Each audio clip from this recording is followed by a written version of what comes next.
我是世界之王！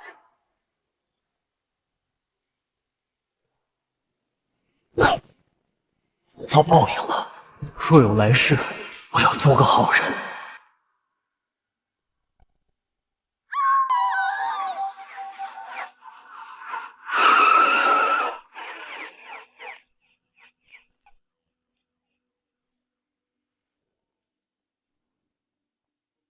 让一下。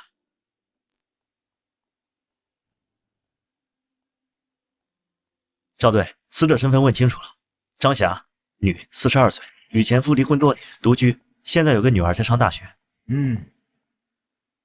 队长，死者身中3刀，致命伤在颈部。根据报案人提供的信息，初步推算，死亡时间应该在9点钟左右。哎呦，这么多血，3刀啊！3刀啊！哎呀！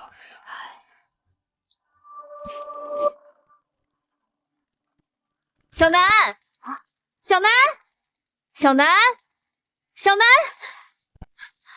玩，外面出了那么大事情，你就知道玩游戏。姐，你怎么回来了？外面吵什么呢？你没听到什么声音啊？隐约听到了，怎么了？隔壁出了凶杀案，死者是张阿姨。啊！小吴，你干嘛呢？队长，我马上来。小南，你锁好门，别乱走。可今晚加班，谁敲门都别开啊！弟弟，醒醒，你不会有事的，不会的。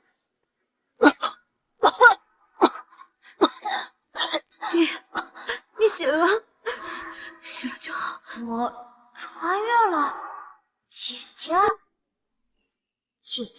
我终于有亲人了。这一世，我要做个好人。我可是最了解犯罪的。姐，我帮你破案啊！你一个小屁孩懂个屁破案，老实待着。哎，这谁干的？可怜呐！让让。哎，这也太狠了哈！手套，我去拍照。哎呀，到底怎么说？你说这好好的人就……你个小毛，这小孩。好冷啊！哎呀，这是死者的阴气啊！可不是嘛！就是。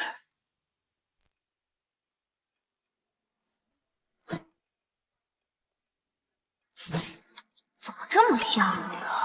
哎呀，你看看，哎呦，真是太惨了！是啊，太可怕了。小南，你怎么出来了？快回去，这里有死人。没事儿。队长，监控查过了，最近1个小时内没有人离开过这栋楼。队长，窗户没动过，没有攀爬痕迹，窗外有护栏。密室杀人呢？可不是嘛，这种人听说过，可没见过。这算哪门子密室杀人？熟人作案而已，而且凶手此刻就在这栋楼里。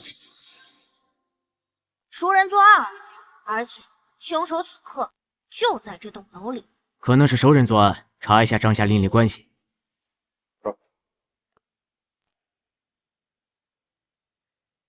这谁家的孩子啊？赶紧领走！这熊孩子！小南，快回去！再看，小心做噩梦。小南，你在这里捣乱干嘛？快回去！不好意思啊，赵队，这是我亲弟弟，他爱捣乱。这是你弟弟啊？亲弟弟？啊，还不快走！哎，等等，你和你弟弟就住在这儿？是对面602。小朋友，来，过来，过来，别磨叽，来吧。小朋友，叫什么名字啊？几岁了？9岁，3年级，放暑假打游戏，9点03分听到尖叫声。大叔，你要问什么赶紧问，别拉家常。好，那你跟叔叔说说看，你在听到尖叫声之前都看到了什么，或者出门发现了什么？我在打游戏。那你怎么要说是熟人作案？这很明显啊。不是老赵，这现场还没勘察完呢，他就敢说熟人作案？你真要听个9岁小孩在这分析案情，这不是浪费时间吗？你爱听不听？哎，等等，他们是离案发现场最近的邻居。听一下，小南是吧？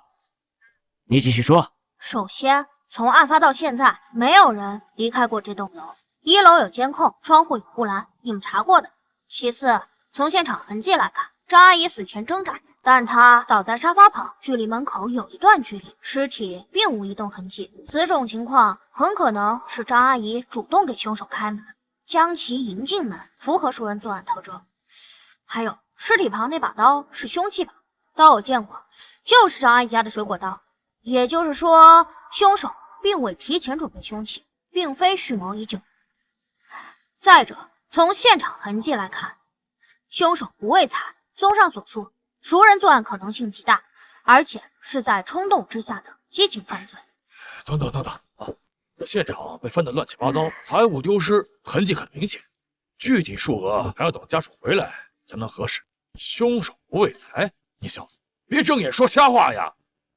赵队，还让这小子走吧，别听他胡咧咧。小吴，管好你弟弟。第一，从现场痕迹来看，极有可能是凶手为了误导警方而有意为之。第二，案发于9点前后或更早，这个时间大多数人都还没睡下，没有哪个小偷会在这个时间上门盗窃被发现行凶，不都是后半夜吗？第三，最重要的一点，戒指。戒指？什么戒指？张阿姨手上的金戒指啊！如果凶手是为财，怎么会忽略这枚明晃晃的戒指？你听得懂我在说什么吗？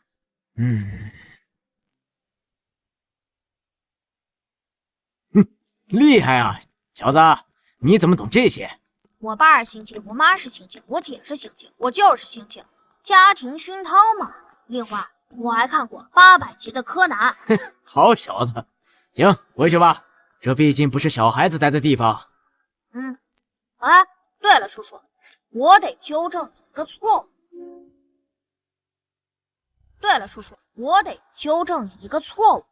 你别乱说话，还纠正错误，看把你弄的！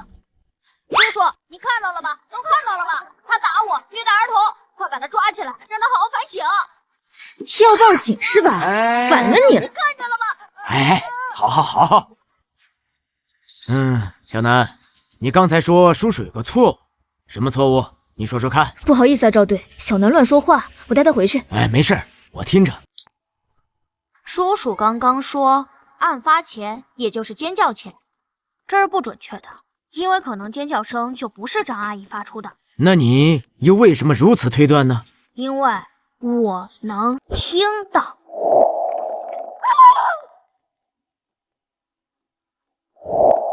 行了，我回去了。嘿，哎呀，快出来，趁小孩回去吧。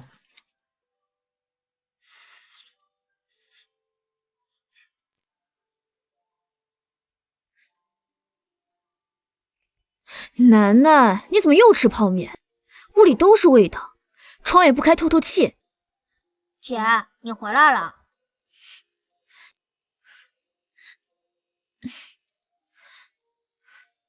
回去睡会觉啊，你7点叫我啊，7点啊，别忘了。知道了，姐。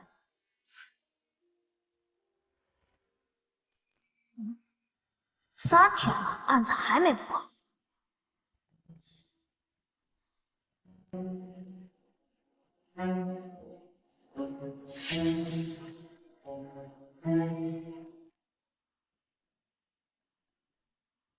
张霞，女，42岁，洪城人，工厂质检员。案发当日休假在家，死亡时间约9点，身中3刀，致命伤在脖颈动脉处。为人和善，并未发现与人结怨。女儿在上大学，前夫王洪刚虽多年来一直骚扰张霞，案发时并不在槟城，且3个月未与被害人通话，已排除作案嫌疑。凶器上未发现指纹，门口地面脚印复杂，皆来自于张霞与多名嫌疑人。这个案子明明并不复杂，怎么给调查成密室杀人案呢？根据1楼周大爷笔录，大约在晚上9点听到尖叫声。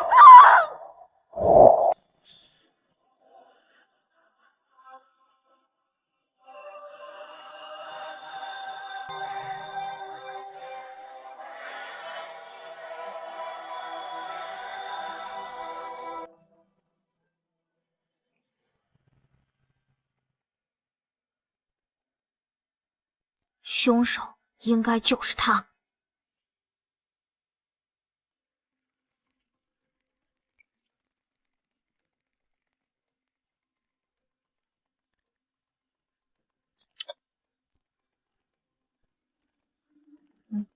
湾江花园1单元的701-702-501-502，凶手就是他。姐，7点了，起来啦！哎呀，你别吵，我起来了。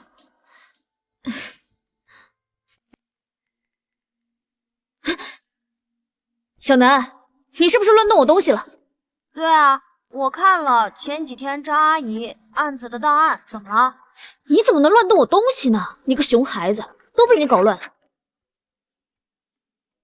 姐，我这不想帮你破案吗？帮我？你不给我捣乱，我就谢天谢地了。哼，这个案子是市厅亲自督办，如果不能及时破案，你知道我们局里多少人要受处分吗？帮我。姐，你别哭嘛，我知道你办案压力大，精神太紧张了。哎，讨厌！姐，我告诉你哦，我知道谁是凶手了。你知道？你发现了什么？小南，我跟你说，话不能乱说。还是说你那天发现了什么？不是，这是我经过分析才得出的结论。在这份档案里，你们忽略了一个非常重要的问题。什么问题？1楼住户绝不可能听到任何尖叫声。我以为是什么问题，怎么不可能？别再给我捣乱了，你姐很累，你姐还……姐，你听我说。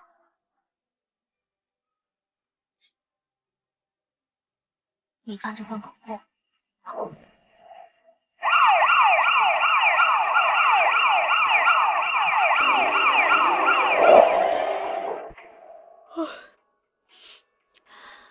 队长，你们来了，进来。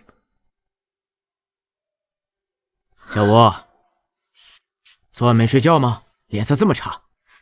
睡了一会儿。小吴一个人带弟弟不容易啊。你电话里不是说发现重大线索吗？什么情况？快说。啊，是这样，我弟弟说，案发当天，如果那声尖叫是在6楼的室内发出来的话，1楼的住户根本不可能听见。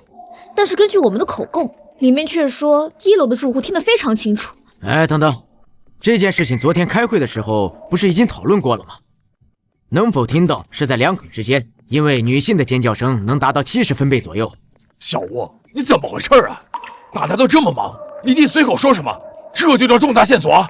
还把我们都叫来，你是不是睡傻了？不是，孙队，是这样啊。假设这个声音不是张霞发的。哎，行了，你搞什么呢？喂，那个谁，你干嘛凶我姐？会不会好好说话？小南，小吴同志，能不能管管你弟弟？这是命案，不是过家家。哎，好了，老孙，我知道你着急，别这么上火。你继续说。就我们假设那声尖叫不是张霞发出来的。姐，你几天几夜没合眼，这才睡了多大一会儿，状态这么差，怎么分析案情？还是让我来吧。行，你来吧。搞什么呀？到底搞什么呀？吴心言，凶杀案你让你弟弟先杀我什么呀？他一个9岁的小屁孩啊！你到底想干什么呀？我看你这刑警是不想干了吧？老孙，你干什么？别吓到孩子。行，你们说啊！你让一个9岁的小孩给你上课，教你们怎么破案，我走。等一下，小南，你干嘛？你不能走。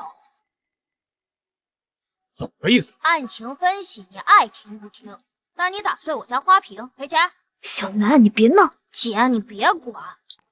我告诉你啊，我今年9岁，正在上小学。你要是敢动我一下，我马上躺地上去。我会发网上，让全国人民都知道，警察打小孩，你马上就得撤职。哼，好啊啊！吴希言同志，我算是长见识了，你家是真厉害啊！这叫重大线索。哼，够了吗？哎，老孙，够了，叔叔，你也要走吗？不走的话，我可以跟你说说。我知道凶手是谁，他就住在这栋楼里。小南，不靠谱的事不能乱说，还不能确定是凶手，只能列为嫌疑人。小吴，小南，你怎么知道谁是凶手？那天你是看到什么了吗？整栋楼的住户我们都已经排查过了，案发的时候都有不在场证据或不具备作案能力，已经全部排除嫌疑。小朋友，饭可以乱吃，话可不能乱说。首先，1楼绝不可能听到尖叫声。你们认为的两可之间，这是一个极其严重的错判，误导了你们的调查方向。你说错就错呀！女性尖叫70分贝，而且我们已经做过实验了。那你的实验人员耳背吗？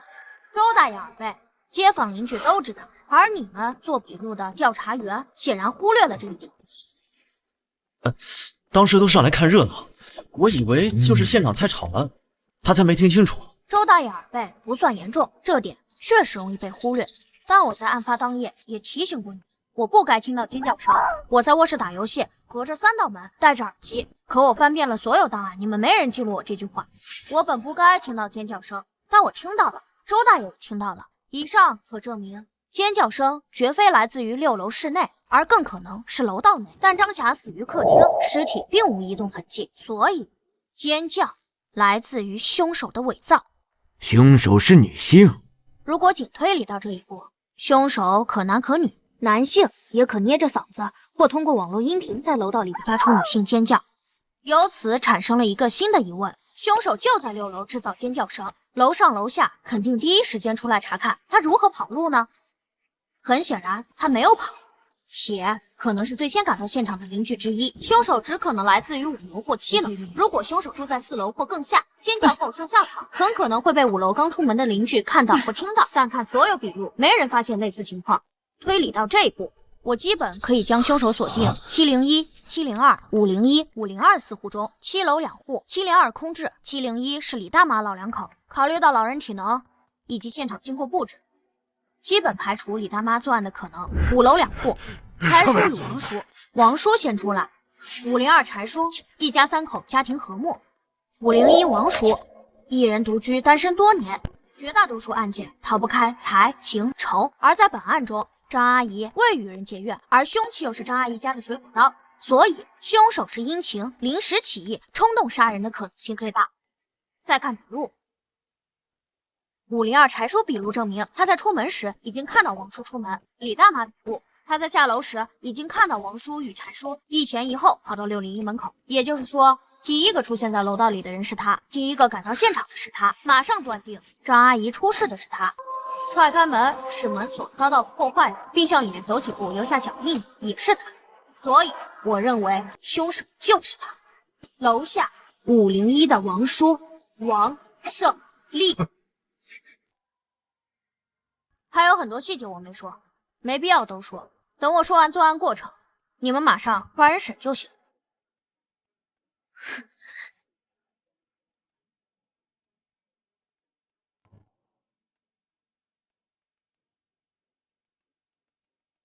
7月13日夜里8点半至9点之间，王胜利正在张霞屋内谈事情，因为某些矛盾，王胜利失控。对，你可别胡说八道了，主观臆断，没有任何证据。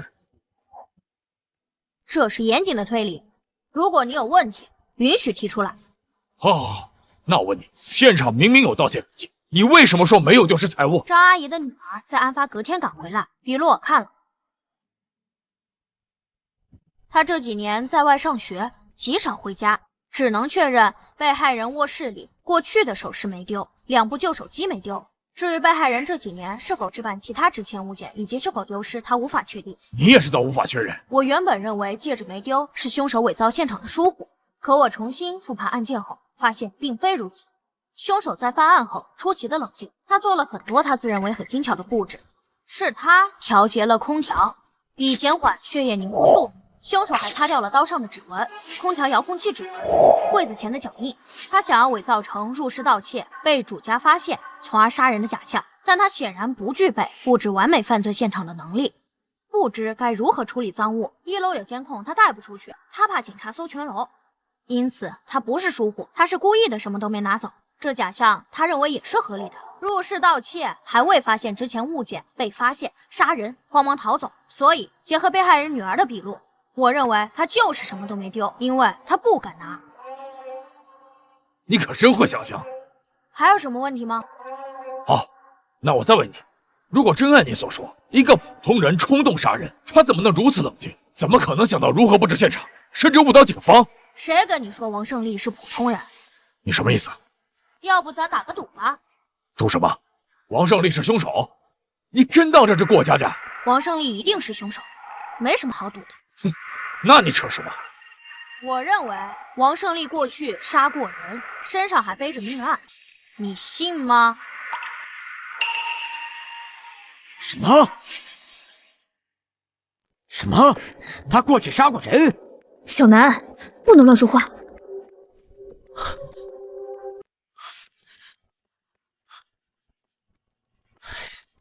赵队，他没有案底。小南，你怎么知道他过去杀过人？你是有什么证据吗？没证据，没线索，纯推论。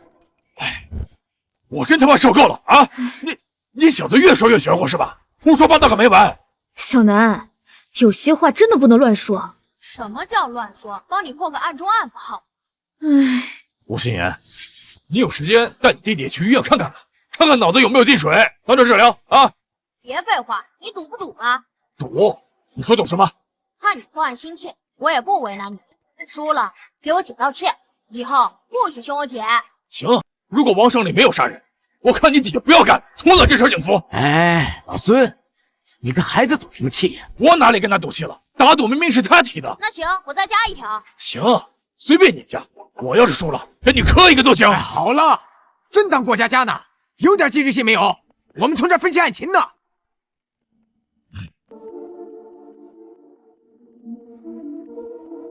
小南啊，你刚才分析的是有几分道理，但是他没有实质性的证据，就连间接性的证据也没有，全是推论。我现在虽然可以把王胜利带回警局配合调查，但最多关他48个小时。这是命案，王胜利如果真是凶手，且如你所说，他极度的冷静，心理素质又过硬，他就不会随便的去交代什么。但王胜利如果不是凶手，影响会非常的不好，你姐姐会受到严重的处分。谁说没有证据？我刚想说了，被人打破。那行，那我就再说一次。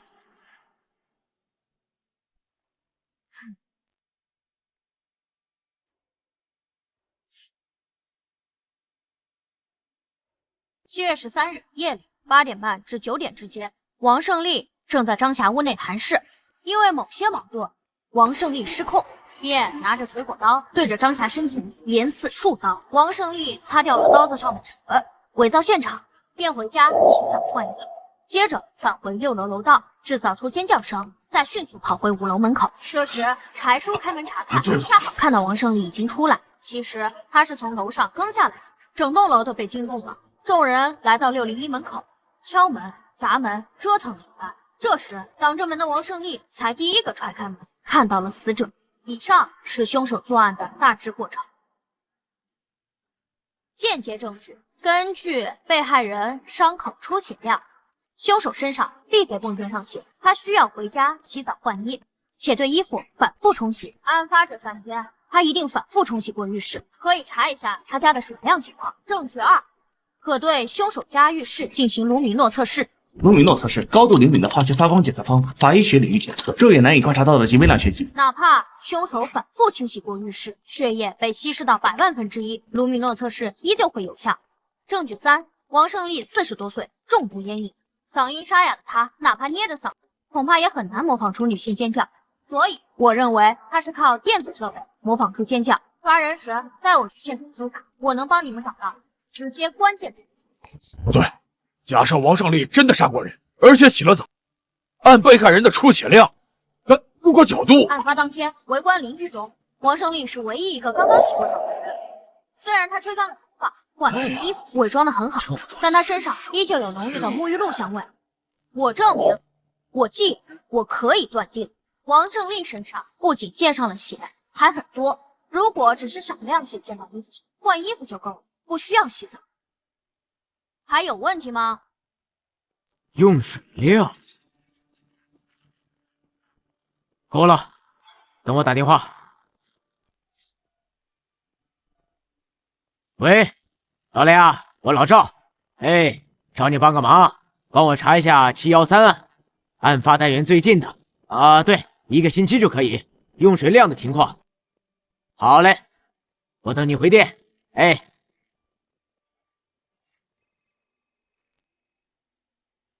哎，那是哪一户用水量最大？501啊？那案发前呢？没有。那也就是说，案发后501是用水量最大的一户，对吗？好嘞，好嘞，好嘞，我知道了。好，谢谢啊。行动。是。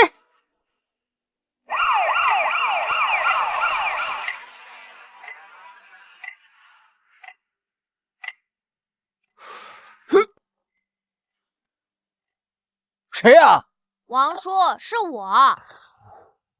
小南呐，咋的了？你等我一下啊。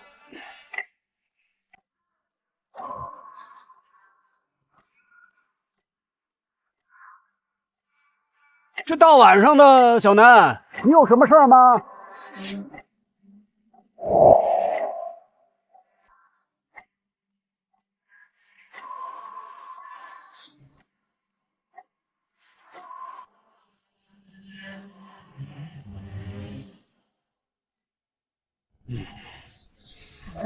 哎，别动，别动！你们要干什么？老实点，双手抱头，给我丢丢剑！我犯什么罪了？你们凭什么抓我呀？你给我放开！给我放开！王胜利，老实点，我们怀疑你跟张霞的死亡案有关系。你说什么呢你？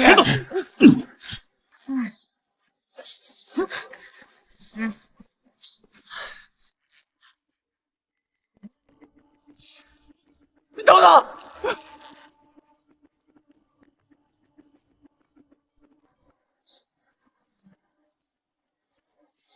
哎，小南，干嘛呢？恢复数据。哎，你别摸索了！你看你这人，你干什么呢？把嘴给我闭上！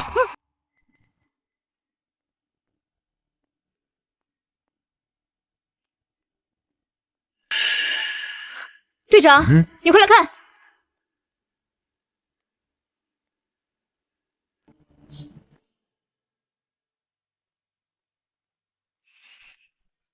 他在销毁证据，哼，够难缠的。这不可能是巧合。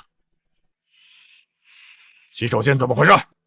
那个，我站起来回答啊。那个警官，重做防水啊，这不犯法吧？这几天查到你用水量极大，翻新你怎么用水？重做防水需要测试防水效果呀，吴警官，这个哪家的都是。你就此转呢？扔啊！估计这会儿已经被垃圾车给拉走了吧？要不你们去瞅瞅？哎，你们研究我们家的瓷砖干什么呀？我让小李去。不用，证据受污染了，农民诺结果不作数的。哎呦，这是怎么了？楼上张启刚死，警察抓人，难道是小王杀人了？不能吧？他平时挺老实的。哎，我没杀人啊！你们有什么证据啊？你们凭什么抓人啊？你给我放开！你给我老实点！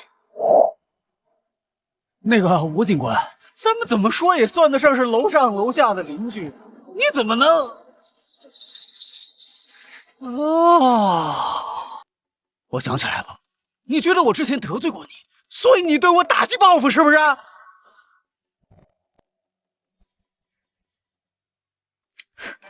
我报复你什么？你觉得我差点害死你爹爹？啊？警官，他平时加班忙啊，他经常不回家。那次呢，他拜托我去接他弟弟放学，我没答应他。结果呢，他弟弟放学自个儿回家，在路边贪玩掉河里了。你弟弟落水，当晚有这事儿？嗯，是。哎呦，我想起来了，那天呢，我本答应小吴买菜顺便过来接小南的，结果我临时有事儿，我就没去，跟小吴电话说了。哎呦，这事儿啊，说起来也怪我。哎，不过人可不是我杀的。哦，我知道了，你弟弟差点掉河里淹死，你怪我？谁怪你了我？你不怪我，你们抓我干什么？陷害我，杀了张霞，你们一点证据都没有就把我给抓起来了。哎呀，这不是陷害，这是什么？不能吧？吴警官平时人挺好的，就是脾气差点。谁知道啊？这到底是……哎呀！哦，我想起来了，最近啊，新闻上说啊，咱们槟城在评选什么东南最美城市，现在发生了命案，这影响极坏呀！听说呀，这个案子还是市厅督办的，让他们限期破案，降低影响，是吧，各位警官？哎呀，这都过了3天了呀，你们一点证据都没找到呀！这一着急就把杀人犯的帽子扣我头上了呀！你给我闭嘴，别胡咧咧！是，我父母走啊，我一个人南下打工呀。我都40多岁了，我还是个老光棍啊，没亲人没朋友呀。等他们要是把我抓进去，就屈打成招呀！到时候连个替我伸冤的人都没有呀！我太适合被诬陷为杀人犯了，是吧，吴警官？你这么陷害我，你心可真够狠的呀！你他妈的把嘴给我闭上！警察大人了！警察大人了！警察大人了！你们可得替我作证啊！他们要打我呀！你看看，怎么打人警察打人呢？他咋回事啊？小王啊，平时沉默寡言的，都不爱跟人说话，今天竟然这么能说。这可是掉脑袋的罪，谁被污蔑谁不急呀？对呀，还是一定要查清楚，别诬陷。你干什么呢？侦办现场禁止拍照。没什么。凭什么不让拍啊？警察大人不让拍啊？啊，还有没有王法啊？王胜利，注意点啊！谁打你了？他呀，他刚才要打我，你没看见呢？哎，人家邻居可都看见了，你现在不承认了是吧？各位街坊邻居啊，你们肯定不能走呀，可得替我作证啊！你们要是走了，这帮黑警察肯定打我呀！到时候就算没有证据，他们也会伪造证据的呀！放心吧，小王，我们不走。王哥，我们都看着呢。你们放心啊，我没杀人，我肯定不会承认的呀！就算他们把我抓进去，那最多就是关我48个小时。我要是没出来呀，你们可一定要给电视台打电话呀，让全市人民都好好看看这帮黑警是怎么诬陷无辜市民的。队长，哪里需要做卢米诺测试啊？不需要了，你去看一下现场。让一下。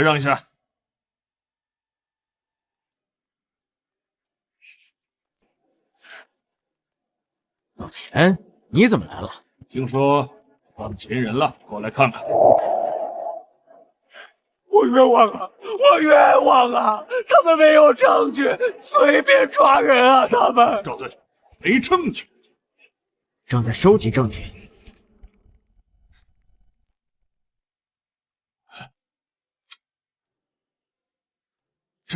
这怎么还有个孩子啊？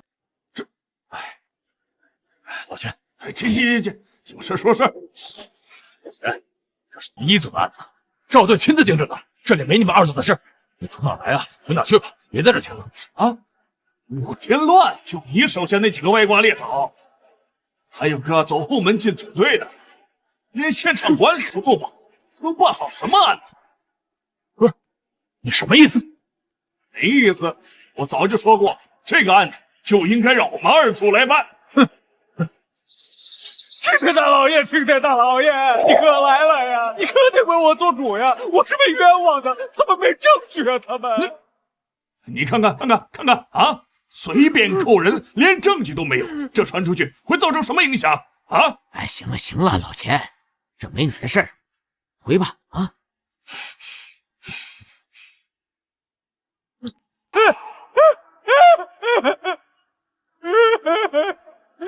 各位街坊邻居，你们可看到了啊？人家钱警官可是发现了问题，他们硬生生给人家赶走了呀！这帮黑警是铁了心要诬陷我呀！哎呦，这警察是怎么了？这都什么事都？这是陷害啊！王胜利，你注意点啊！诬陷，这就是诬陷啊！你们可一定要通知电视台啊！还有没有？谁陷害你了？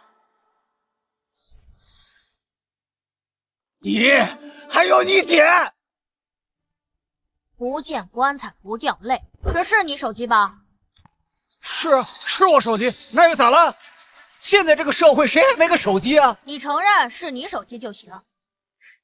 哎，吴楠，你掉到河里差点被淹死，那跟我没关系呀！你记恨我干什么呀？啊！你说你一个小小年纪的孩子，你不学好啊？你心咋就这么狠毒啊你？我很毒。那行，我今天就发发善心。我给你个机会，只要你承认张霞是你杀的，并交代犯罪过程，算你自首，怎么样？你没病吧你？我没杀人，我自什么首啊？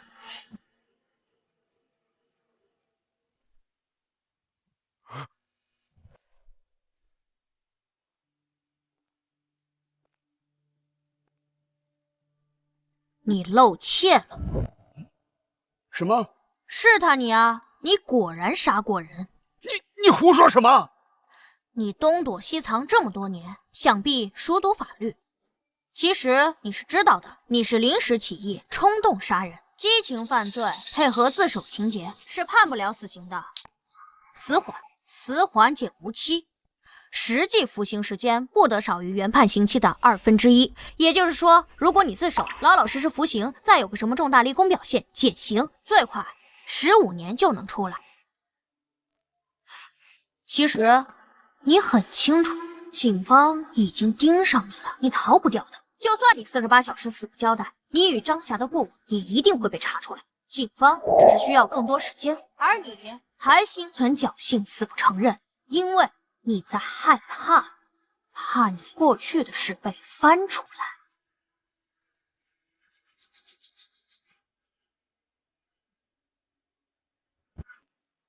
自首吗？自首？嫌疑人没有第一时间反驳，小南跟他说了什么？声音太小，没听清。大家都简单点，你数罪并罚，下辈子做个好人。我不知道你说什么。不见棺材不掉泪，那我送你上路。你没证据，你没有证据，你没有证据。我有证据。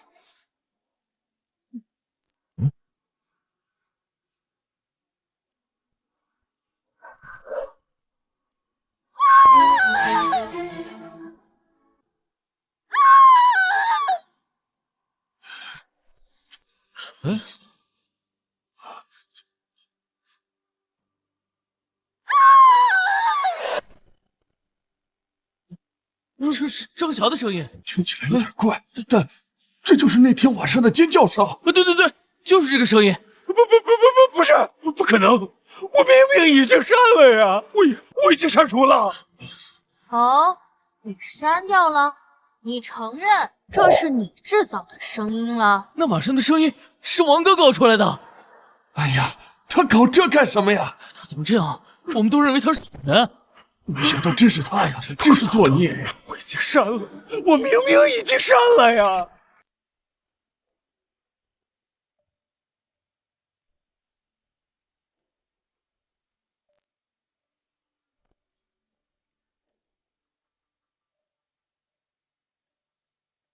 想要彻底删掉一个文件，必须让文件重复写入，覆盖掉原有文件。你删掉的只是文件索引，文件可恢复。你显然不懂存储的基本原理。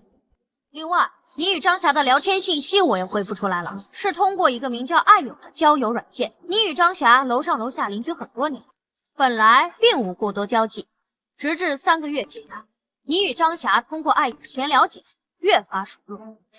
具体聊天内容涉及到张阿姨隐私，我就不读了。不过我还看到了，你最近2年来通过这个软件搭讪过很多离异女性，并提出无理要求，要我读读吗？别，人是我杀的，我承认人是我杀的。姐，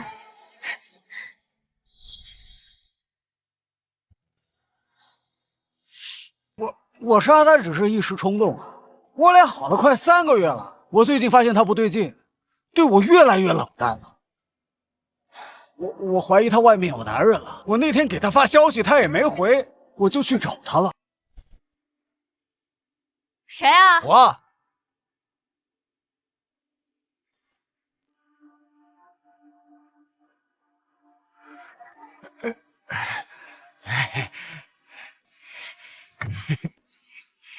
张霞咋不回我信息呢？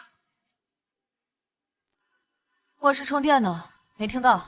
进门时间8点，具体聊了什么？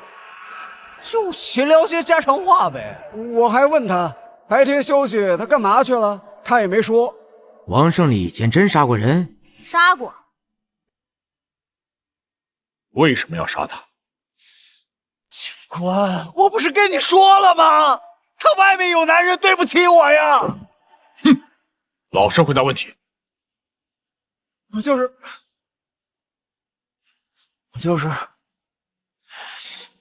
我说，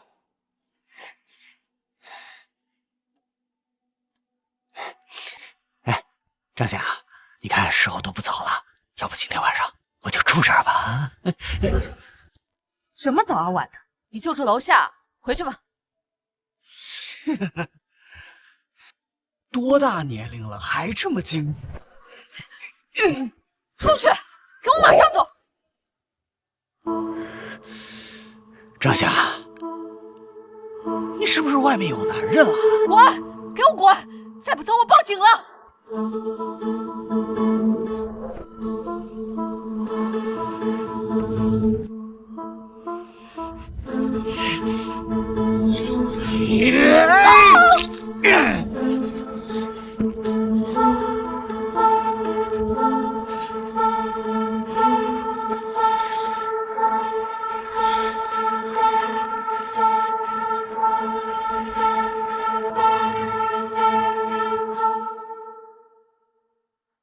现场盗窃痕迹是你不知道，是你调节了空调温度。是。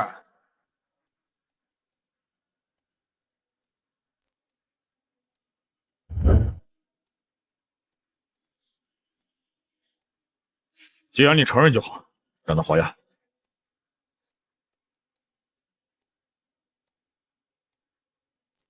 看这就行。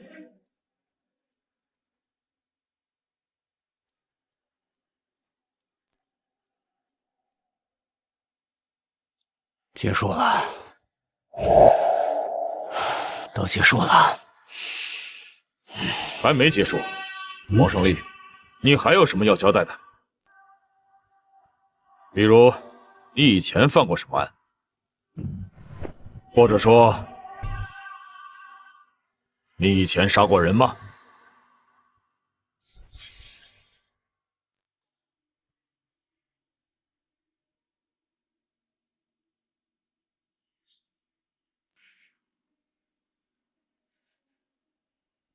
能给我一支烟吗？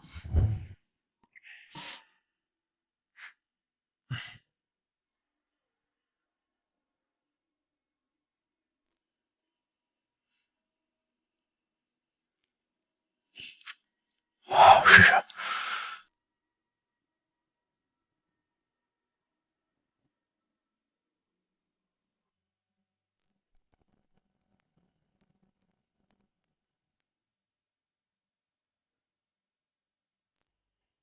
王胜利，回答问题：你以前杀过人吗？没杀过。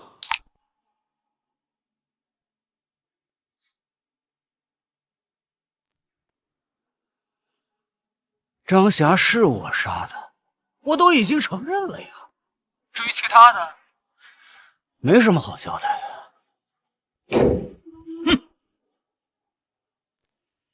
王胜利，我警告你，不要负隅顽抗。谁负隅顽抗了，警官？我没杀过什么人，有本事你们自己去查喽。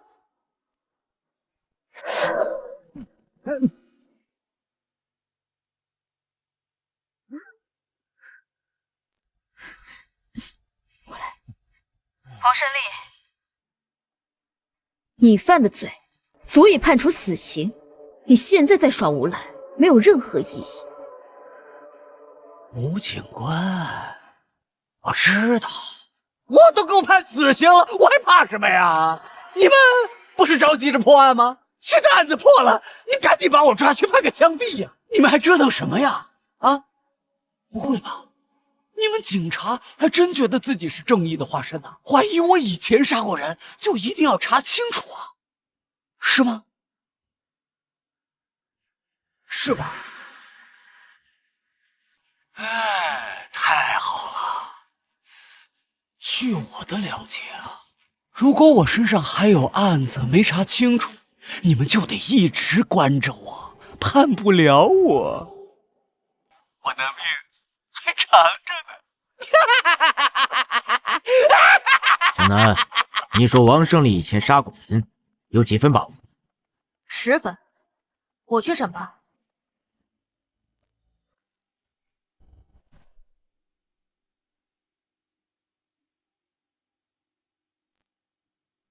署长。赵队，听说你找到证据了。老赵，审讯的怎么样了？嫌疑人都交代了，对犯罪事实供认不讳。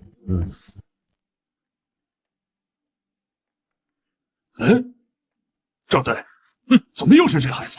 上次在案发现场的时候，就是这个孩子一直在乱翻嫌疑人的东西。我不好。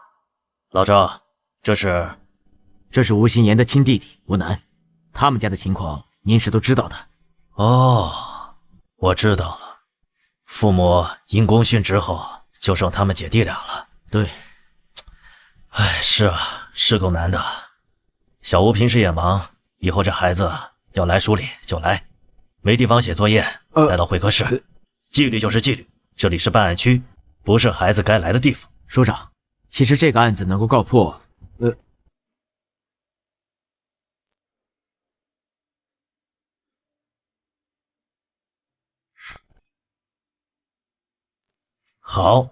好，这个案子能告破，你们功不可没。赶紧结案送检吧。署长，还不能送检啊？为什么？小南，你说王胜利以前杀过人，有几分把握？10分。我们怀疑王胜利在杀害张霞之前还杀过人。还杀过？案中案？有什么线索？这嫌疑人现在还拒不交代以前的犯案，没有线索。是我说的，嫌疑人还杀过人，交给我来审，我能马上结案。小南，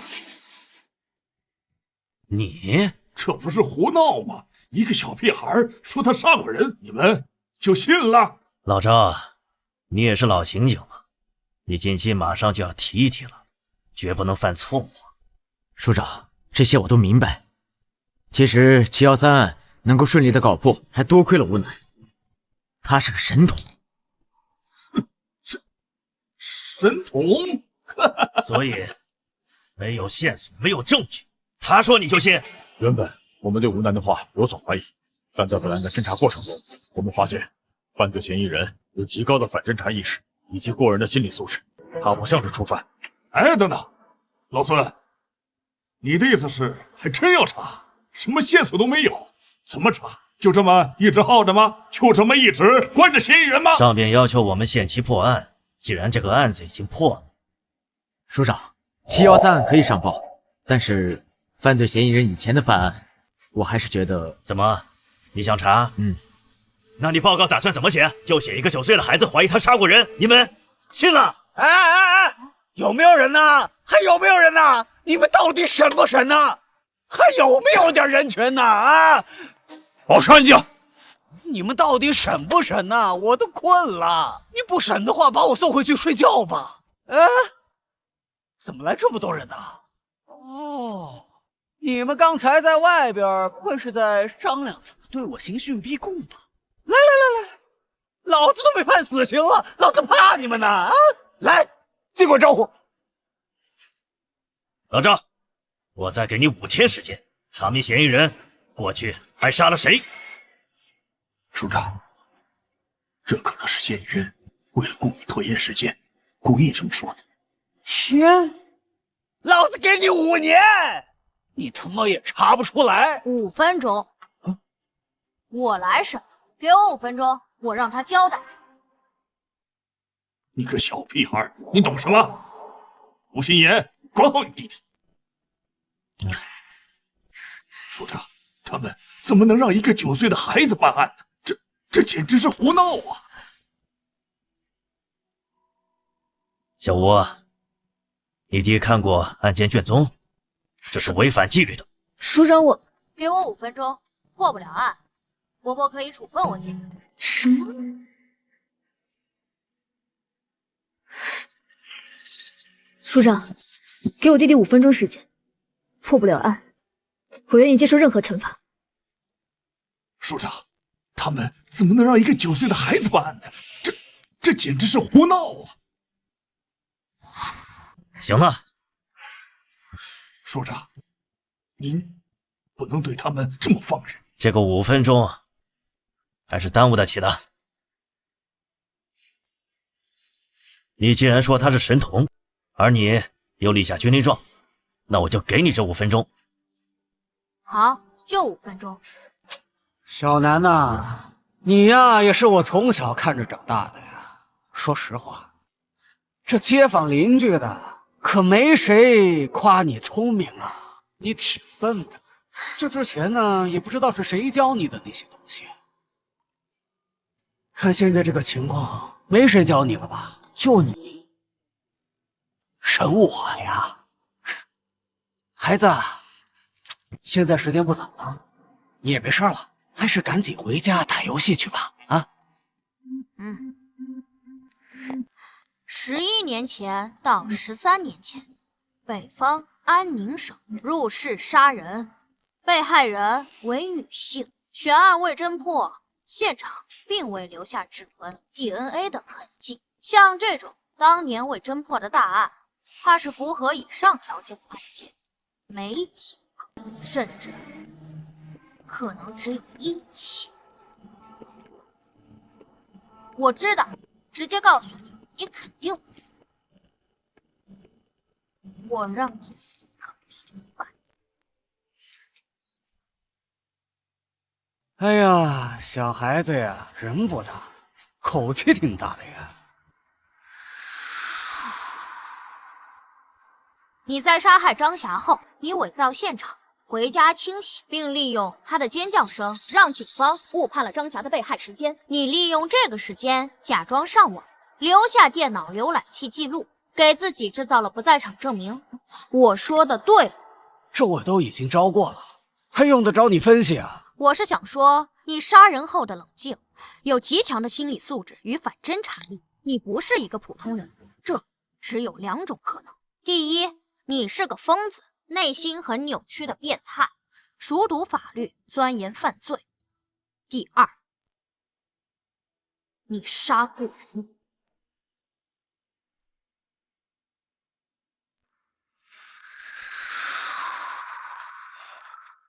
你怎么就知道我不是个变态呢？你搬来10年，如果你真是个变态，你不可能忍到今天。我这都是你的胡乱猜测。你不知道你最大的破绽是什么？你做了很多自认为自己很精巧的事情，有着超乎寻常的执行力，但你却没逃走。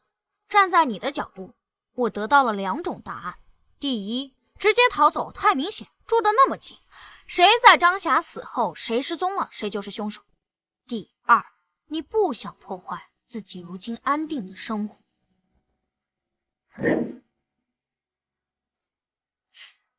根据你的第一次笔，你是北方普宁省人，父母双亡，10几岁便远走他乡，来到南部辗转多地打工。10年前定居于滨城，靠打零工过活，很少社交，未婚未育。而根据其他邻居的笔录，关于你的事也提到，你性格内向，沉默寡言，甚至可以说是孤僻。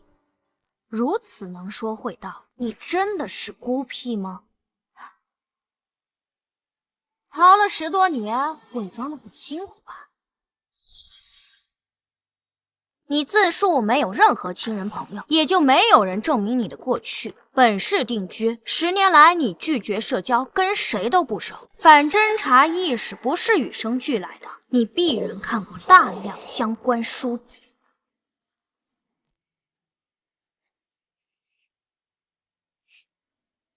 或许你自己都没意识到，你身上的味道有多重。味道？什么味道？逃犯的味道。你这种人，如果不怀疑你还好，一旦盯上你，实际上你处处都是破绽。你过去10年给人留下的印象，完美符合一个逃亡者潜藏着的特征，而你在本案侦办过程中的表现，也证明了你过去10年时间是在伪装。杀人后的冷静，极强的心理素质，性格的伪装，拒绝社交，隐藏自身，单一条件或许说明不了什么，但若汇聚在一起，你不知道你身上味道多重吗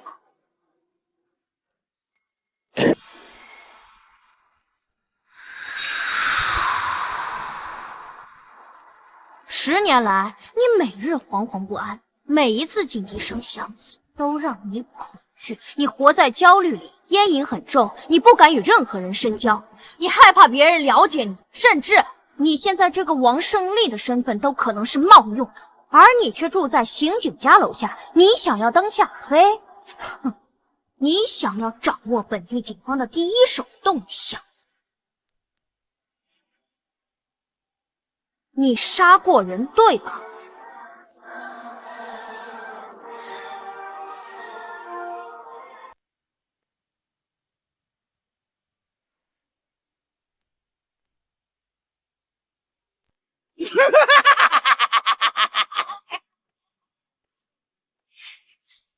但是那又能怎么样呢？警察抓人是要讲究证据的，就靠你这么一说，我就成杀人犯了。我在什么时间、什么地点、用什么方式杀的人？证据，你没有线索，对吗？对我个人而言，你这个人以你的行为就是线索。时间也差不多了，既然你已经承认人是你杀的，那么我就长话短说。第一，你曾经是个小偷，做过入室盗窃。小南，你依据什么推断的？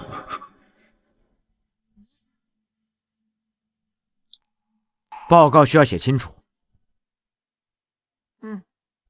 因为张霞被害现场的盗窃痕迹是专业的，一个入室盗窃惯偷会很清楚哪里可能有财物，哪里没有。而在张阿姨被害现场，距离门口最近是鞋柜，还有厨房橱柜、洗手池台下柜等位置，并无翻找痕迹。而诸如茶几、电视柜、衣柜，包括挂有常穿外套的衣架上面的衣服，这些可能放有老旧手机、首饰、现金的位置，全都被翻过。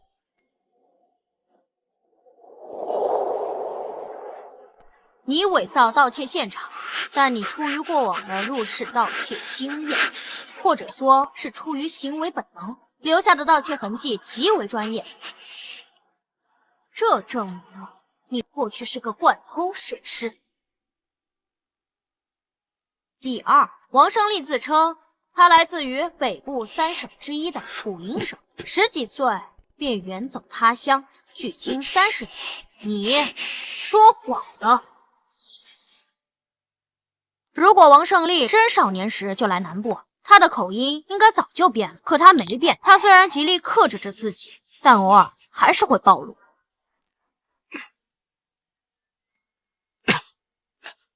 谁啊？王叔是我。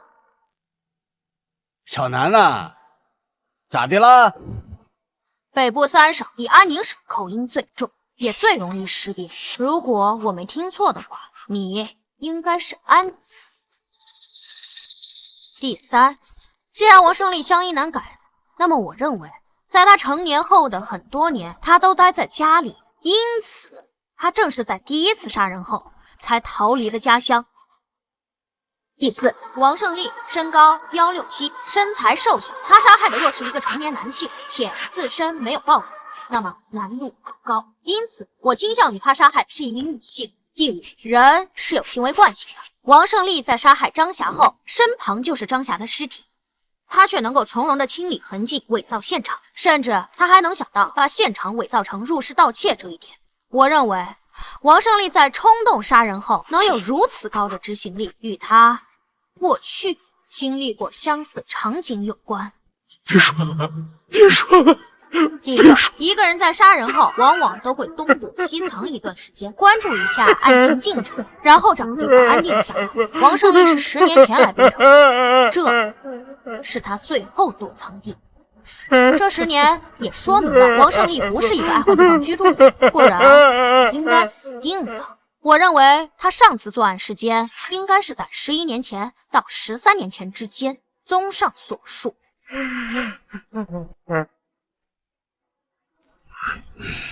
时间11年前到13年前之间，地点安宁省，案件类型入室盗窃，被屋主发现后而怒而杀人。被害人大概为女性，因王胜利此前嚣张太过，声称5年以后破案，判断现场并未留下 DNA、指纹等直接性证据，所以他才会如此自信。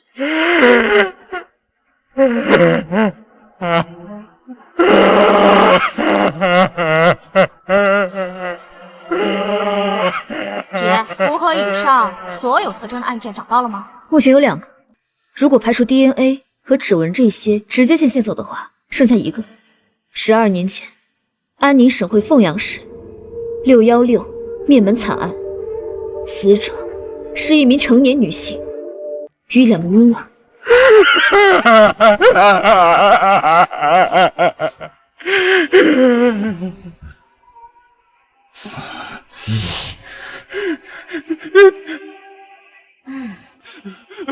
都是他胡编乱造，都是他胡编乱造，都是他胡编乱造！你们没有证据，你们没有证据，真的没有吗？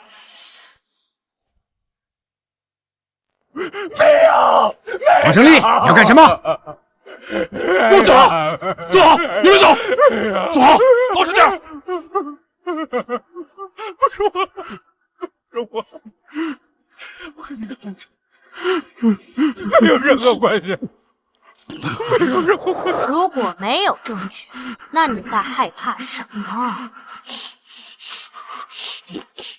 确实应该没有 DNA、指纹的证据，但只是没有什么直接性的证据。你搬来10年，惶惶不可终日，你到底在怕什么？是有证据的，对吧？一起凶杀案至少要调查半年以上，所有线索全断，无法继续追查，才会暂时搁置。期间会有成百上千人被调查，庞大的调查信息里会有很多佐证，很多间接证据。只是因为你当初是随机作案，你从未被列为嫌疑人，也没有在你身上核对，所以才让你暂时逃脱了法网。而现在，我们已将你与616案联系到一起，你逃不掉的。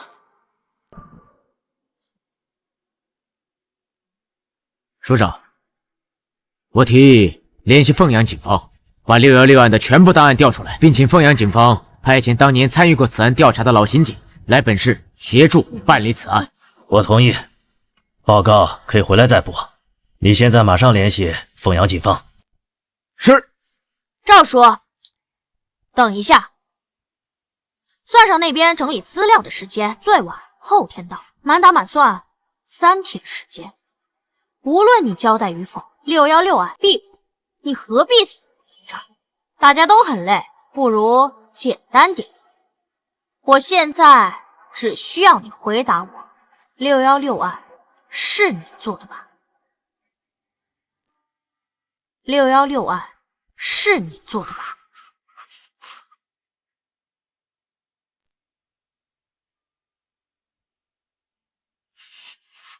都到这个地步了，你还不交代？616案要是与你无关，刚刚激动什么？说话！王胜利，你再负隅顽抗，没有任何意义。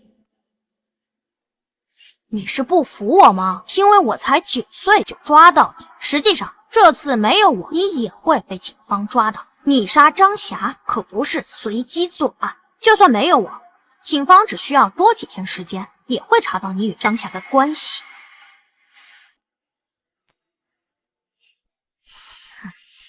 是的，这种死硬分子交给我吧，我保证今晚就让他开口。我可以保证，在凤阳警方抵达前，让他交代所有的犯罪事实，可以直接结案。我都审差不多了，哪轮到你啊？退1万步来说，也该是我姐来审。什么叫审的差不多？他并没有交代所有的犯罪事实，而且也没有直接的证据。等凤阳警方来了，补充了证据链，也都是间接证据。迎口供送审非常麻烦，也许还会拖得更久。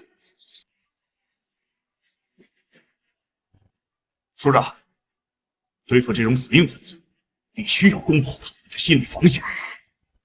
你姐才从警几年呀？她审得明白吗？那照你这么说，那我才9岁，我审得明白吗？你要是真有本事，你就让他开口，否则不要影响我们办案。好，姐，我相信你，一定会有办法让他开口，对吧？啊，我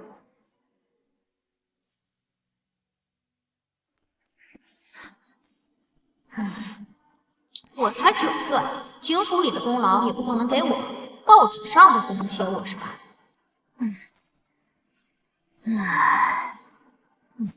现在你知道叹气了？我哪儿叹气了？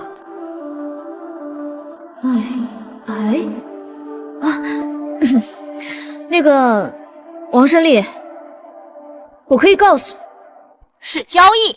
对，交易。我可以和你做个交易，如果你承认616惨案是你做的，并且详细供述当时的犯罪过程，我们查了属实，我就可以告诉你，张霞被害那天为什么不接你电话，她到底去干了什么，张霞是否有其他男人，以及当天去做什么了。对，就这意思，我弟说的没错。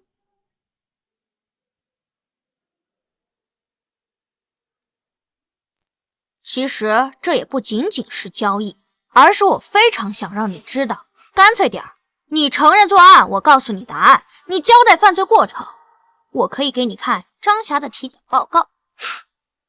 你说的算吗？我同意。谢谢伯伯。我最后问你一遍，12年前发生于安宁凤阳的616案是你做的吗？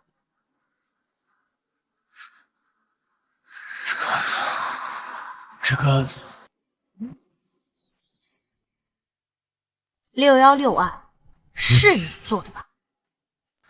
是我做的。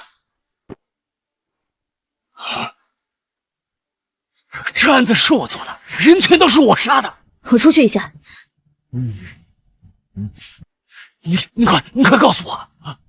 你知道我为什么想让你知道吗？什么？我想让你知道你多该死。什么意思？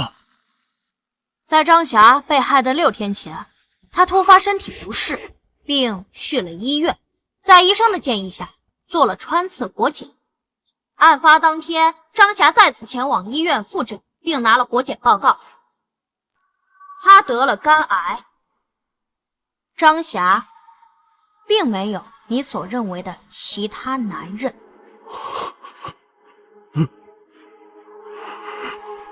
根据张霞与闺蜜的聊天记录，张霞在得知自己生病后，第一时间是想到女儿学费，然后才是自己治病。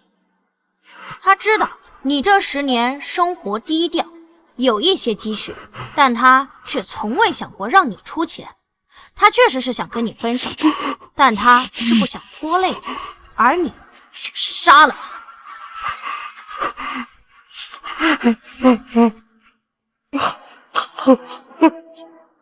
你真该死！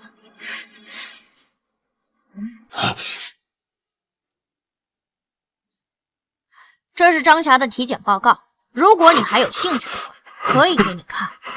先老实交代犯罪过程吧。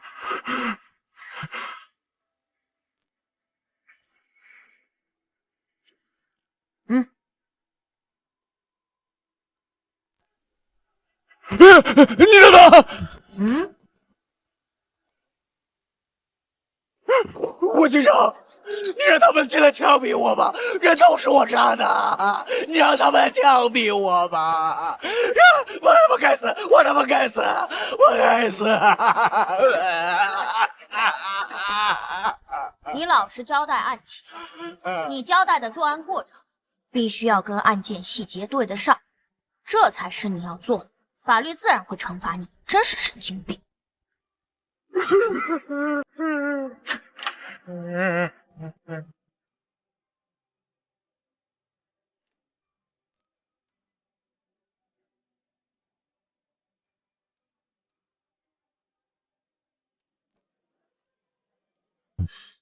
小南是吧？啊，吴楠。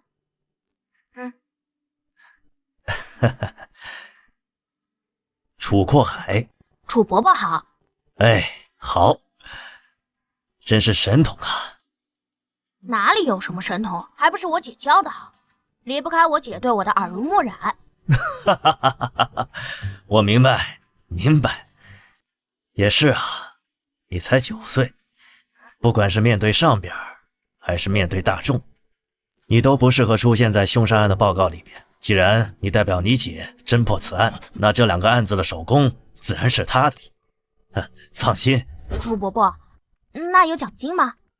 我想换台电脑。有731案能够迅速侦破，书里也自然会有嘉奖。另外啊，616案既然当年没有侦破，肯定要向社会征集线索的，应该有几万块奖金。是的，案子不是小吴破的呀，他本身就是靠着走后门的关系才被调入总队的。他能力不足，如果这次把首功给他，难以负重啊，还会引起更多的非议。有病就去看，没事老嚼舌根干什么？小鬼，你骂谁呢？我没骂人啊。你刚才说谁有病？你啊，嘴唇发紫，口呼吸，筒状羞，偶尔咳嗽。我真心建议你去医院看病，病得不轻，再晚说不定就来不及了。你这孩子到底还有没有教养？到底谁没教养？说谁走后门呢？你一把年纪了，还妒贤技能，争功夺利的。你什么你？我姐今年27，5年前从东南警校毕业，2年特警，拿过2次东南警界女子格斗冠军，1次射击冠军。之后，我姐转去基层，从民警做起，也是冲在了第一线。3年前梅河区闹市劫持案，是我姐与人质交换，最终制服歹徒，差点被抹了脖子。前年那场爆炸案，要不是我姐枪法够准，用手枪打中了120米外的目标，说不定还要炸死多少人。去年联合行动追捕逃犯，我姐身中2刀都能制服逃犯，在家足足躺了3个月才养好。在那几个月前，是，我承认，我爸妈6年前因公殉职，我姐在晋升过程中确实受到了一点照顾，包括去年调入总队，继承了父亲的警号。但我敢说，我姐没有走后门，她每一步都走得堂堂正正。她是一个优秀的刑警，容不得你来抹黑。舅舅提过很多次，想把我姐调到他那边去，待遇肯定比这里好。但我姐不同意。按照我姐的话说，这里是我爸妈守护过的城市，他要继承爸妈的志愿，继续守护这里。你说的好像就跟谁没负过伤似的啊！在这里的老刑警有一个窜一个，谁没有在一线拼命，谁没负过伤？行了行了，这是负伤的事吗？我姐破格提拔，不是立功就是拼命。你说谁走后门？那行，现在领导不是在吗？你说是谁给我姐开的后门？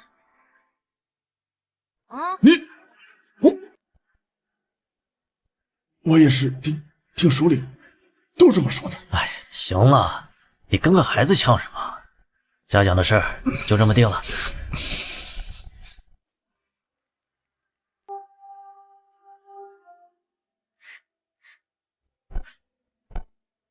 小吴辛苦了。追凶极恶，行经使命，不辛苦。哈哈。小南，姐，你回来啦？好困啊。姐，刑警不是忙的时候忙死，闲的时候特别闲吗？这才破了大案，你就休息一天，又开始没日没夜的忙啊。清理积案专项行动，所有人都在加班。不行了，我要睡觉了，乖啊。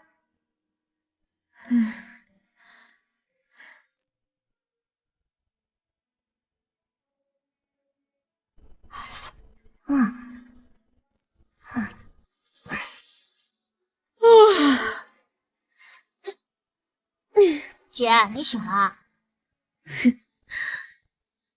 是啊，你说谁家弟弟这么聪明，还会破案啊？这算什么？这么简单的案子，非要本神童给你推理一番。说你胖，你还喘上了是吧？本来就是嘛，这么简单的案子，我分分钟破解。你又是没日没夜的忙。你这是薯片吃多了中毒了吧？行，你要这么聪明，我考考你啊。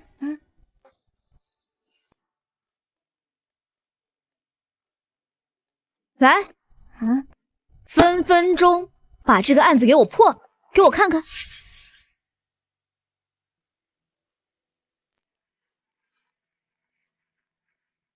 去年12月份的案子，大半年了。好家伙，档案这么厚，还没查出来。死者宋东，男，51岁，食品厂老板，与妻子离异多年，有2个已经结婚的女儿。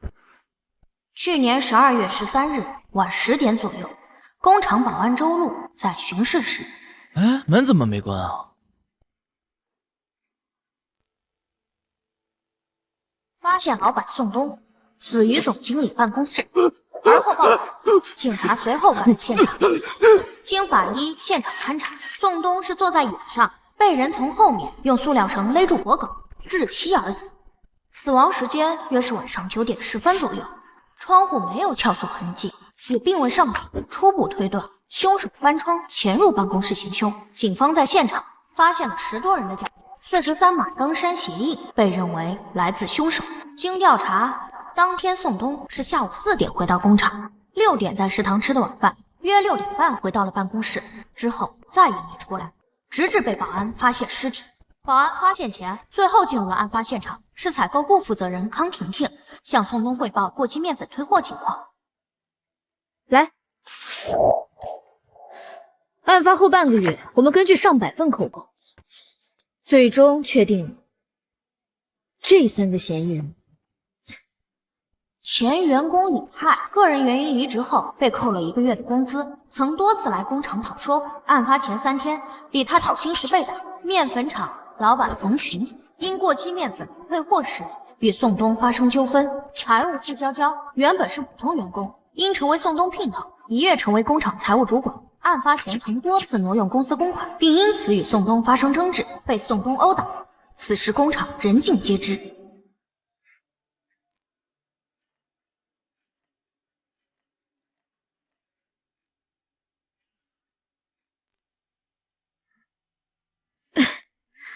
特别是这个傅娇娇，宋东死后，他还参与了财产争夺战，而且他说他跟宋东是事实夫妻。在调查的第2个月，就把他列为了头号嫌疑人。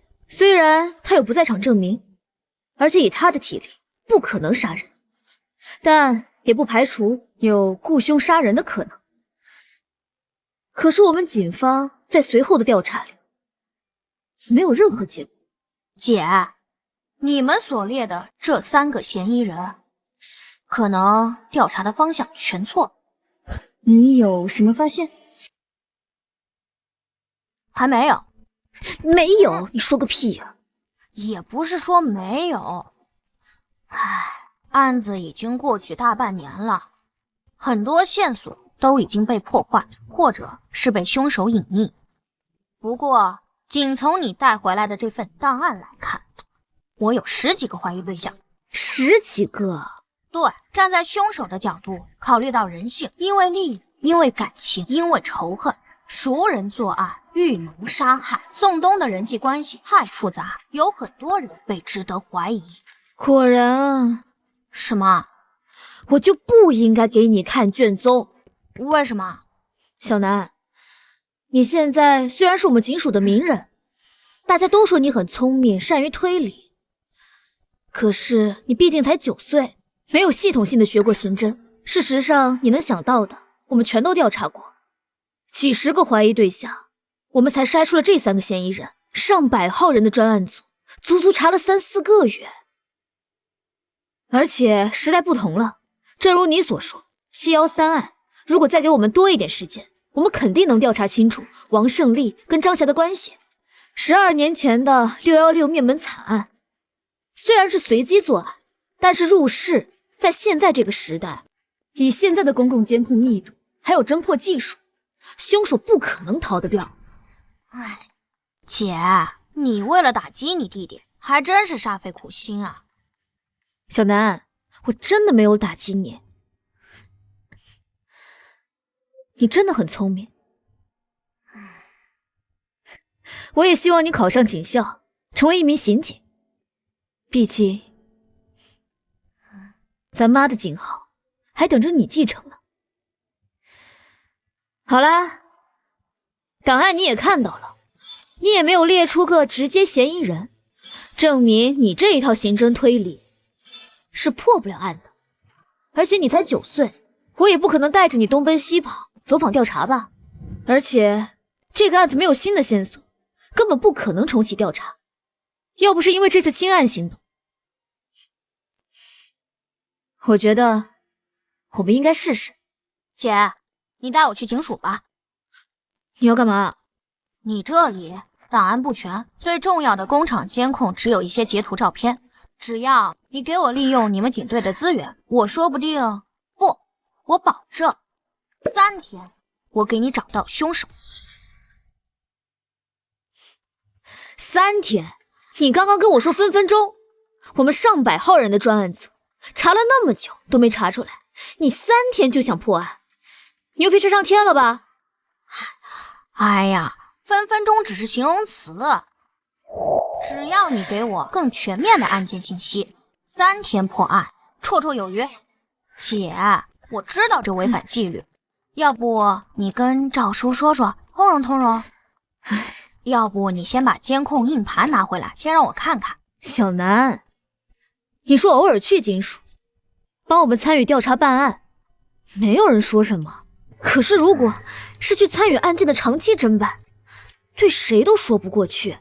跟赵队说，他可能同意让你去，可是破不了案，我们从上到下多少人要受处分？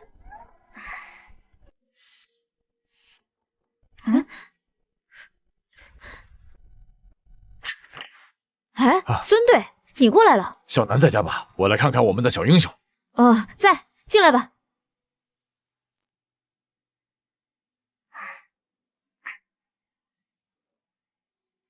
孙队，有什么事儿现在过来啊？小南，还生叔叔气呢。叔叔跟你道歉好不好？这次能破案，多亏了你，你是我们的小英雄啊！小南，孙叔叔都跟你道歉了，你就别闹脾气了。孙队，不好意思啊，小南被我惯坏了，我也管不住他。完事啊！道歉一点诚意都没。啊，你说咱俩打的那个赌吧？不至于，我怕折寿。那是什么？哦，我知道了。听你说，等奖金下来，你想买个电脑是吧？这样，你想要什么，叔叔给你买，好不好？哎，我们家里虽然不富裕，买电脑还是买得起的。小南，你别太过分了。没事没事。那小南，那你想要什么呀？你有什么要求，尽管跟我说，叔叔啊，保证给你安排的明明白白的。我想去警署。去警署干什么？破案。破案？1213案，这个案子难啊。这个案子并没有你们想象的那么复杂。或许此刻我心里的头号嫌疑人就是真正的凶手。给我3天，让我用警队资源，一定能破。3天？对，就3天。唉，这个案子100%是熟人作案，不存在随机作案的可能，我一定查得到。行，走，咱们现在就去队里。不是，孙队，小南他……放心，老周那边我来说。我不是这个意思，我是怕我们都会受到处分。小吴，我们刑警的第一使命是保护公民，打击犯罪，破案是我们的第一要务。在以往的案件侦破中，我们也曾接受社会有能力人士的帮助。在前几年毒虫案中，如果不是曼河大学的生物学教授帮助，我们也不可能破案。小南虽然才9岁，但他的能力是有目共睹的。就这么决定了，快走吧，出了事儿我扛着。孙叔有魄力。哼，你小子肯叫我输了是吧？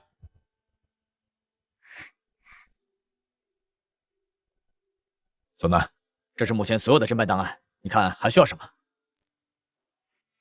我需要宋东更为详细的家庭资料，包括他的前妻、2个女儿、父母、2个兄弟、侄辈、亲属，最好有照片。另外，我还需要知道宋东死亡后他的遗产都被谁继承了，包括工厂、房产、现金资金去向、银行流水等等。孙叔，咋啦？小南，你现在开始指挥补充侦查了，你是不是真的发现什么了？一些吧，说了你也不信。行，小张、小陈，过来一下，补充侦查任务。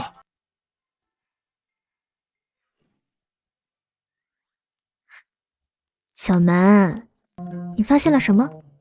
先告诉你姐呗。我乱猜的，不一定对，需要验证。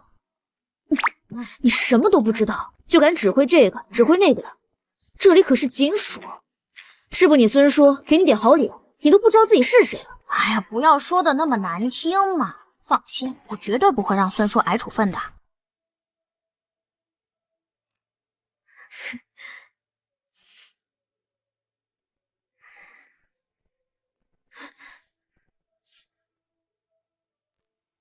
小南，这30倍播放卡得跟 PPT 一样，你这看什么呢？看人呢。人？这个食品厂可是有200来个员工，每天人来人往的，光厂区监控就有12个，你这30倍快进，能看出什么呀？首先，这12个都是广角监控，覆盖范围极大。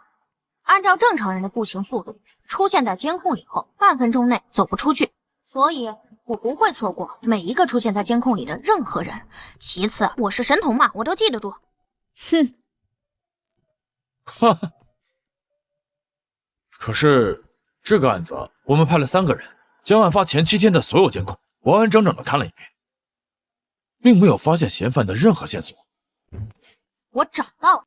啊，你找到什么了？是案发前2天，午休时间到处都是人。小南，你看出什么了？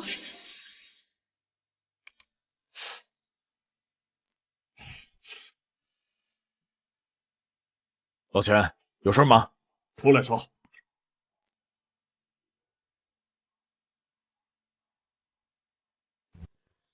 孙胖，你怎么回事？怎么又让他来队里，还指挥上了啊？老钱，你什么意思？我什么意思？你这是在胡闹！你喊什么？这事我跟老赵说过了。哎，你少拿队长来压我啊！我告诉你，孙猛，你行啊你居然敢无视纪律！老钱，我知道713案没让你们二组参与，气不顺。别说没用的，我在说的是纪律，纪律！你这是胡搞乱搞，你这是在犯错，懂吗？行了，老钱，咱俩是平级，还轮不到你来跟我谈纪律。哎，你孙猛，行啊，你给我等着！孙队，要不我们还是……没事，你们忙你们的，换要紧。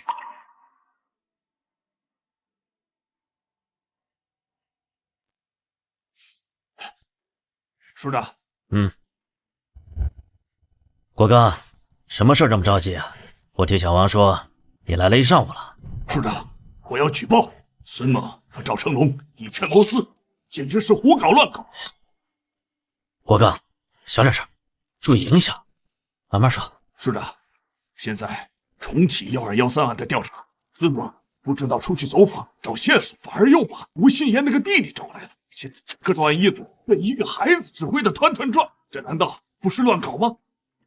吴楠，对，就是他。现在整个警局都把他传得神乎其神，说713案是他一个人办的，把所有以前干警的功劳全抹杀了。署长，我记得您上次在会议上一再强调纪律，可孙猛完全无视您的话，已经开始乱搞，看他为了功劳都快失心疯了。哎，行了，国刚，你也不用这么激动，你先去吧。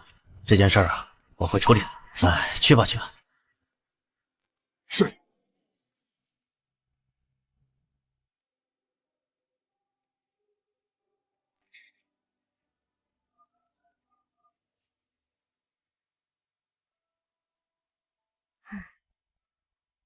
推理到这一步，我几乎可以确认，凶手就是他，因为他在作案前做了充足的准备，所以还需要更多的补充侦查，完善证据链，尤其是他伪造不在场证明的证据，必须查清楚。从逻辑上来讲，他作案的可能性有80%。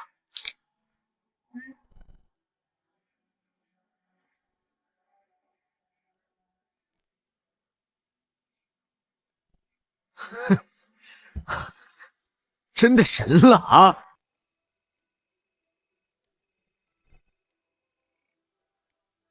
喂，署长，我这正要……马上到我办公室来。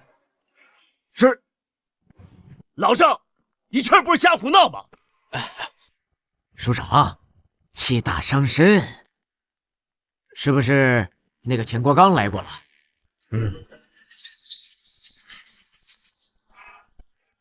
你怎么这么糊涂啊？这老杨眼看着马上就要退了，你该来当这个副署长了。你这个时候，你怎么还这么胡闹啊？就孙猛那个脾气，跟火药桶似的，你怎么也跟着一起？不是，署长，其实什么不是啊？你让一个9岁的孩子来指挥你们，这传出去什么影响啊？这事如果要传到市厅里，你什么责任？我认为我们做刑警的，一切以破案、为被害人讨回公道为目的。至于方法，行，破案。你说的轻松，1213案，当时我们查了多久？派了多少警力？排查了多少人？结果呢？线索全断了。这不是靠简单的推理就能够破的案。我承认，吴楠他确实擅长推理，但他没学过刑侦呐。我劝你啊，不要异想天开。他是个好苗子，但他不是神仙。署长，他只要能破案……哎，停！署长，我实话跟您说了吧，其实1213案，吴楠已经发现了一些非常重要的新线索，基本上可以敲定犯罪嫌疑人了。只不过还要做一些补充的侦查，因为推理的因素比较多，实质性的证据还有所缺乏。你有多少把握？吴楠认为有90%，我认为50%。署长，其实我想，关于这个案子，它有一定的特殊。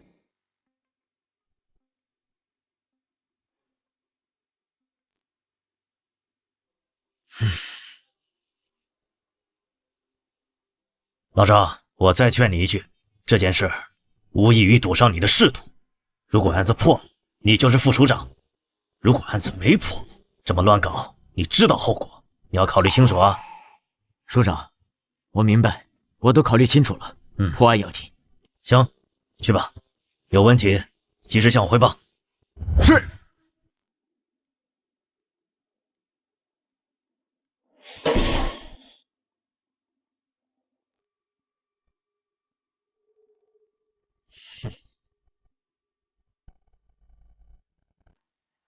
听说了吗？那个1213案没有新线索，还要限期破案，拿什么破呀？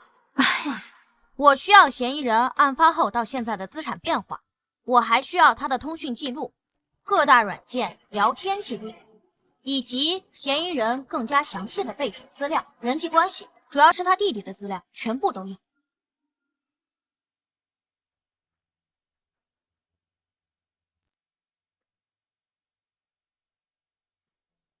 可以确定，他伪造了不在场证明。抓人吧！好，开始行动。老王，你去联系曼和警方，把所有的资料准备好。老孙啊，监听设备一定带着。OK。等一下，署长的电话。喂，署长，有人向市厅举报，说你们无组织无纪律，听了一个9岁孩子指挥，胡乱办案。刚才市长亲自给我打了电话，让你们马上停止对此案的侦查。市厅检查组已经在来的路上了。可是我们现在马上就要……没什么可是，等市厅检查组过来，你们准备交代情况吗？老赵，怎么了？有人匿名举报，市厅打来电话，让我们停止一切办案行动。检查组这就下来。谁举报的？这不是添乱吗？赵叔，检查组什么时候到？一会儿吧，中午之前就能到。那还来得及，我们准备一下，我来处理检查组。你？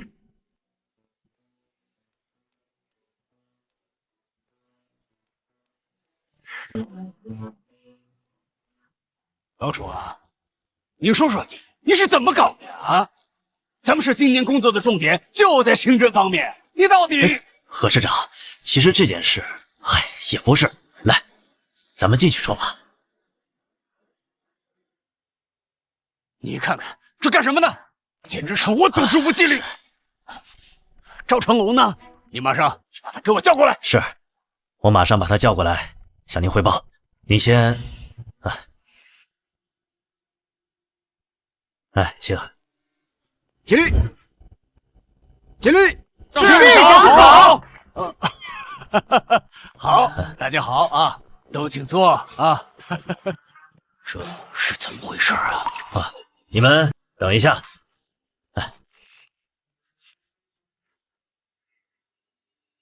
您这是搞什么呀？啊，给我下马威啊！不是啊，何市长，我实话实说了，这个案件有新进展。那个小孩他破了713案，是有能力的。其实不是赵成龙糊涂啊，而且他9岁，他闹啊，我也拿他没有办法。而且案子如果破了，是吧？胡闹，简直就是胡闹！何市长，警员们都等着呢。您看，您来都来了，要不您先……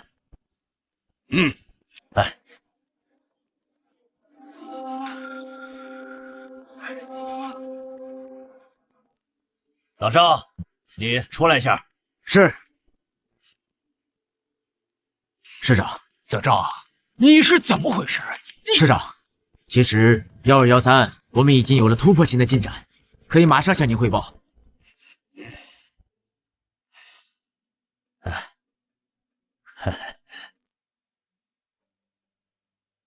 都坐吧。李军令中了。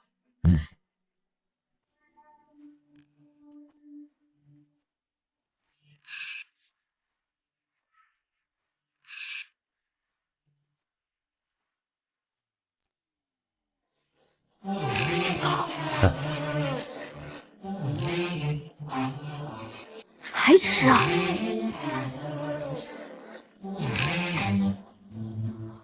各位叔叔阿姨、哥哥姐姐，还有伯伯，你们好，我叫吴楠。下面就由我来分析，针对1213凶杀案的分析推理过程以及结果，开始吧。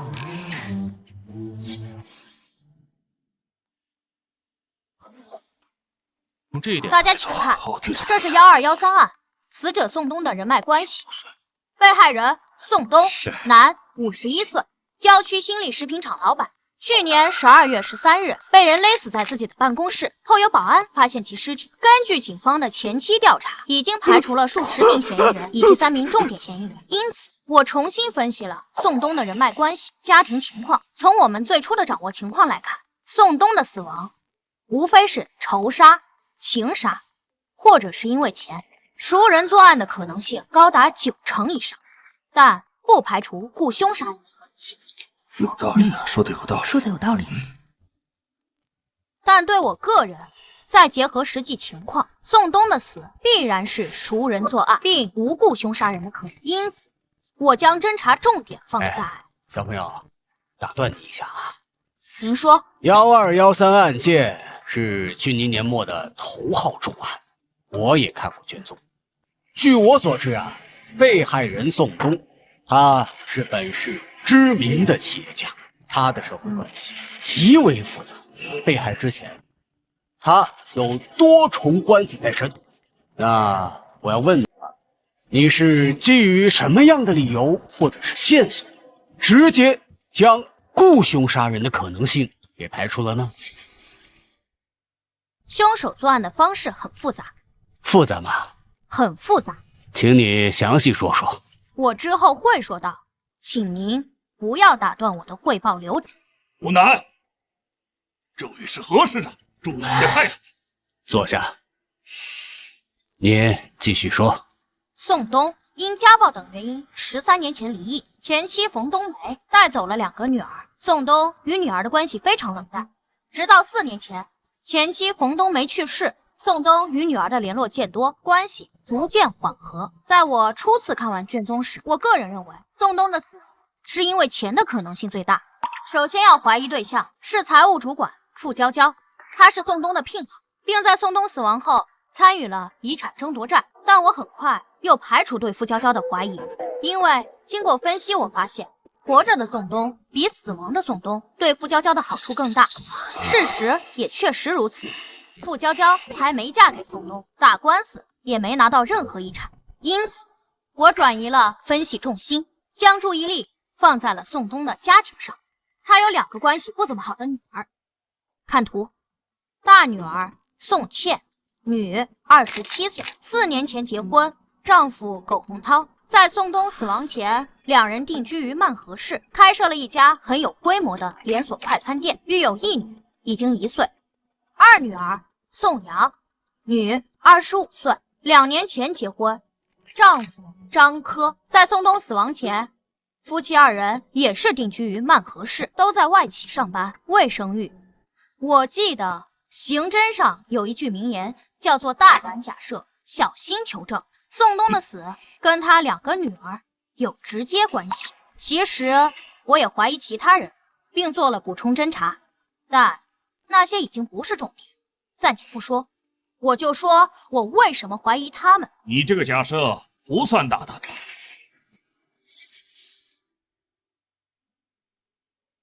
宋东死亡后，他的遗产被2个女儿继承，他们成为了宋东死亡的直接受益人，所以在案发后的第一时间都被我们列为了重点怀疑对象。哦，当然也包括他们2个人的丈夫。我当时也在专案组，我亲自带队去曼河进行了调查，他们确实都有充分的不在场证据，所以很快嫌疑就被排除了。你能别打断我吗？那我继续说。第一，他们与宋东的关系不是很好，当年家暴离婚，可以说是他们的童年阴影。在前妻冯冬梅去世前，宋东几乎见不到女。第二，宋东可能会再婚，再婚的对象就是傅娇娇。宋东51岁，傅娇娇36岁，相差15岁。宋东身体不好，死亡前已经两鬓发白，若2人成婚，可以说是老夫少妻。根据之前的调查取证，傅娇娇与宋茜、宋阳在宋东死亡前3个月有过频繁的通话，而根据之前食品厂财务室员工的证词，傅娇娇曾在电话中与宋茜、宋阳发生过激烈争吵，宋茜、宋阳以及他们的丈夫还来过心理食品厂与傅娇娇发生冲突。为什么？为什么？因为钱。宋冬身体不好，他们怕傅娇娇嫁给宋冬，将来会拿到宋冬的所有财产，甚至他们知道自己与父亲关系不好，他怕宋冬在傅娇娇的蛊惑下提前立下遗嘱，将财产全部留给傅娇娇，所以他们将傅娇娇视为眼中钉。然而傅娇娇没有被害，死的却是宋冬。这部分先推理到这里，我们再来换个角度。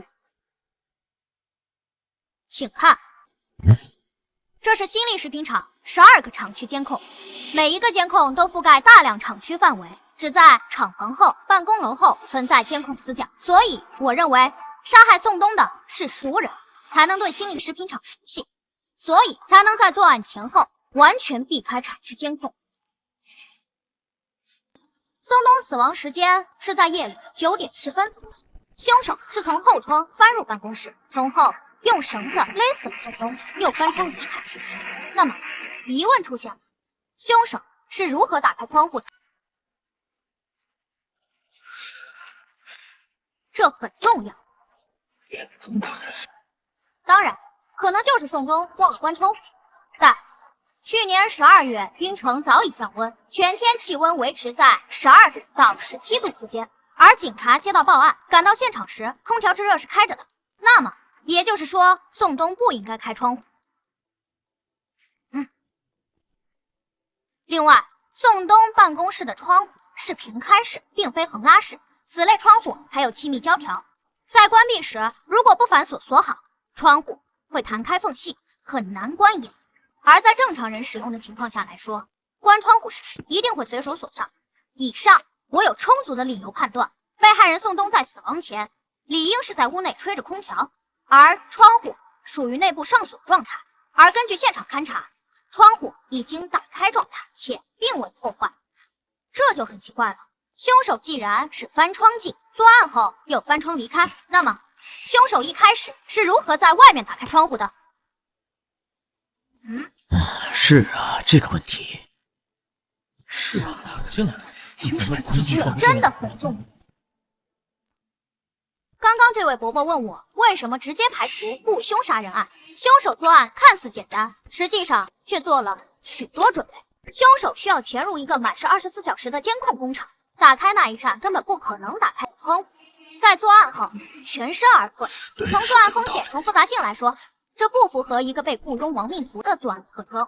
如果真有一个这样被雇佣的傻子，站在便于谋杀的角度，我认为凶手一定会在工厂外蹲守，寻找夜黑风高制造车祸的事情。宋冬经常深夜独自开车回家，新力食品厂属于郊区，回城的路上需要经过一段没有任何监控的郊区土路，那才是最佳的动作。只要有一点小刮蹭，将宋冬骗下车，亦或者蹲守在宋冬小区的门口，等待最佳的时机。这些方法比本案作案的方式简单也安全得多。等等，小朋友，刚才你说的是有些道理，可是你要考虑的是，雇凶杀人，雇佣的如果不是外人，如果是食品厂的员工呢？我考虑过，新力食品厂直至案发时，在职员工共276人，男员工有107人，女员工169人，所有员工皆无案底。你觉得谋杀是一件很简单的事吗？拿一笔钱，普通人就可杀人？可是有些人，我知道，有些员工本就与被害人存在严重的矛盾，而根据现场调查，和离职员工在内，一共有7人跟宋冬存在严重矛盾。他们的名字分别是霍俊生、冯娟、苏广义、王二虎、魏坤、韩浩、李汉。而在案发前，霍俊生和冯娟夫妇早已去外省打工，被排除嫌疑外。王二虎因工伤赔偿纠纷已经闹了小半年，但他右手残疾，不作案。苏广义、魏坤、韩浩皆有不在场证据，李泰拿不出不在场证据，也曾被列为重点嫌疑。最后，根据一段城区交通监控确认李泰当夜行踪，也被排除嫌疑。还有问题吗？没问题，那我们继续。还是刚刚那个问题，凶手是如何在外面打开窗户的？我认为凶手应该提前进了办公室，提前将窗户打开，并将窗户掩好，伪造了窗户锁好的假象。宋冬没发现这一点，之后凶手才能顺利进去。因此，我查看了宋冬死亡前几天工厂的全部监控。原来问题出在这儿啊！这样听起来也挺合理的。工厂一共有12个厂区监控，6个厂房监控，4个办公楼监控。这是案发前2天，去年12月11日中午11点24分，办公楼东走廊的监控画面。这个人进入了宋冬的办公室，不知做了什么，又从办公室离开。而这一天，根据监控显示，宋冬上午根本就没在办公室，他是在下午3点多才到。所以，这个人是趁宋冬不在的时候，独自进入了宋冬的办公室。他在干什么？我也不清楚。拿资料、整理文件、打扫卫生，不，都不是。以上那些情况我都已经筛掉了。在宋冬不在的情况下，进入其办公室，往往都是需要一个极为正当的理由。而这个人，我不觉得他有什么正当的理由，他就不是新力食品厂的员工。视频截图可能看不清楚，但经过特征对比，几乎可以确定，这个人就是宋冬的大女婿苟洪涛。还真是啊！案发前2日中午，趁宋冬不在的时候，苟洪涛进入其办公室，停留7分钟才离开。他去做了什么，我也不得而知。但我认为，他把办公室的后窗打开，利用东西将窗户掩好，为谋害宋冬做了准备。确实是一种非常大胆的设想。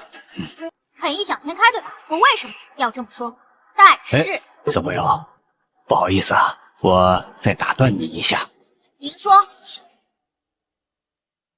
你的关于窗户的推理呀，有道理，不过呀，也只是推测而已，并没有任何的实证啊！尤其是对苟洪涛曾经进入办公室的这段分析啊，我觉得完全是主观臆断。根据我上次看过的报告啊，宋冬和大女儿一家在最近的1年内来往极其频繁，而且其女婿苟洪涛也曾经多次去厂里头找过他的岳父宋冬。你所发现的这一次啊，其实并非是第一次。那你看啊，我可不可以这样来推测啊？苟洪涛在案发前2日去找宋冬，进到厂里之后，发现宋冬没有在办公室，他就在办公室坐到沙发上等了一会儿，等过之后他才离开，这样也有道理，对吧？而你呢，直接认为他这么做是为谋杀在做准备，这样是不是过于草率啊？但是我刚刚说了，但是什么呀？确实，仅凭这段监控不足以证明什么。但是，12月11日中午11点24分，苟洪涛走出办公室。11点36分，苟洪涛进入公共食堂。11点51分，苟洪涛走出食堂，点了一支烟向北走。11点52分，苟洪涛从1号厂房北侧的监控下经过。11点56分、12点03分、12点09分、12点15分、12点36分、12点44分、12点48分，苟洪涛分别从1号厂房南、工厂南墙、西侧甬道转角，2号厂房、工厂南墙、工厂西墙、2号厂房、东厂东墙、办公楼向东北角的监控下经过。工厂一共有12个厂区监控，在短短的1个小时内，全部拍到了苟洪涛的身影。这说明什么？他在干什么？说明他今天进入办公室后不知道做了什么，先去食堂吃了饭，而后趁着中午人多，厂区各处都是人的时候，混在人群里，以最不起眼的方式抽着烟，假装打着电话，走走停停，围着工厂转了完整一圈，仔细观察工厂地形。更重要的是，观察了监控。苟洪涛认为，只要趁着中午人多，三三两两抽烟闲聊，他混在人群中，就算被监控拍了下来，每个监控画面里的人都不一样，也没人会发现他。正常情况下确实如此。前期调查中没人发现这个，但我发现了，并将信息串联到了一起。而我所截取的这些，都是苟洪涛不仅从监控下经过，还在观察监控。这不是正常人该有的举动。就算有人注意到1次2次也就算了，没有人会全都看一遍。而苟洪涛全都看了。最后12点53分，苟洪涛进入门卫监控室，停留了6分钟离开。他更加直接的去了监控室，只是装出一副路过进去闲聊的样子。我认为他是进去观察了监控的真实拍摄范围，所以他心里在想什么，他的计划是什么。推到这一步，我几乎可以确定，苟洪涛与宋冬的死脱不了关系，因为他是唯一一个宋冬死亡前几日内唯一一个观察过工厂地形以及监控拍摄区域的人，唯一一个。实际上，早在我来警署的第1天，我最先看的就是监控，而当天苟洪涛就是我心里的头号嫌疑人。之后几天的补充侦查，少数是为了排除偶然性，绝大多数都是为了针对他。而我能不能打断一下？我刚刚又重新看了案发后最初的调查资料，以及苟洪涛的口供。他的笔录中写得很清楚，在12月11日，他确实去过工厂。当晚，他又乘坐动车回到了曼河市。案发当天，他从曼河乘飞机飞往京都。被害人宋冬死亡时，苟洪涛正在飞机上。之后，我们也经过调查，确认苟洪涛确实登机了。刚刚你说不可能是雇佣杀人，可是苟洪涛又被定为了重点嫌疑对象，可苟洪涛又不在场的铁证，他不可能是凶手。关于这一点，你怎么解释？你说的正是之后我想说的。苟洪涛确实有不在场的证据，我之后会说，请你不要急，请你不要再打断我。苟洪涛被我确立为重点嫌疑人，之后补充侦查，我找到了大女儿宋茜以及其丈夫苟洪涛1年的通话记录、身份证使用情况、银行卡信息、财富变动情况。我发现了一件很有意思的事：宋冬死后发生了遗产纠纷，傅娇娇参与遗产争夺战，最后败诉。之后，宋冬的食品厂被估值为4000万，转让到了宋冬2女儿的名下。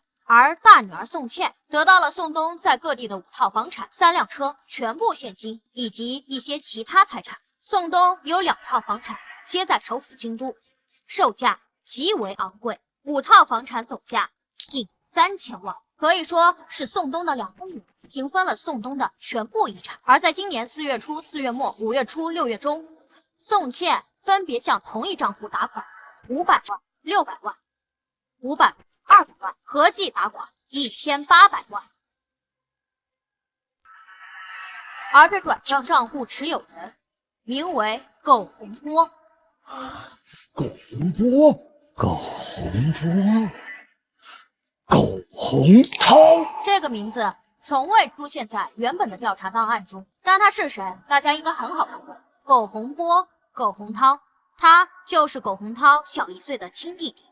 而这个名字之所以没有出现在原本的调查档案里，一来，苟洪波与死者宋冬没有直接关系，2人没有任何私交，私下里没有往来，直接查本就查不到；二来，是有人认为苟洪涛的不在场证明是铁证，因此早早断了这条线的追查，自然不会查到其家庭更多情况。铁证很奇怪。宋茜为什么要在警方停止调查后，也就是今年的4月，频繁向自己丈夫的弟弟打款，前后足足打了1800万之多？为什么？若是因为有钱，夫妻感情好，宋茜得到的遗产，苟洪涛也能做主。苟洪涛照顾弟弟，给了弟弟钱，但谁会给这么多次？前后已经给了1800多万，谁会这么大方？我觉得这很有问题。的确是。当然，这只是我的主观推断，并不能说明什么。金钱来往会有很多种，在这里我们暂且不说。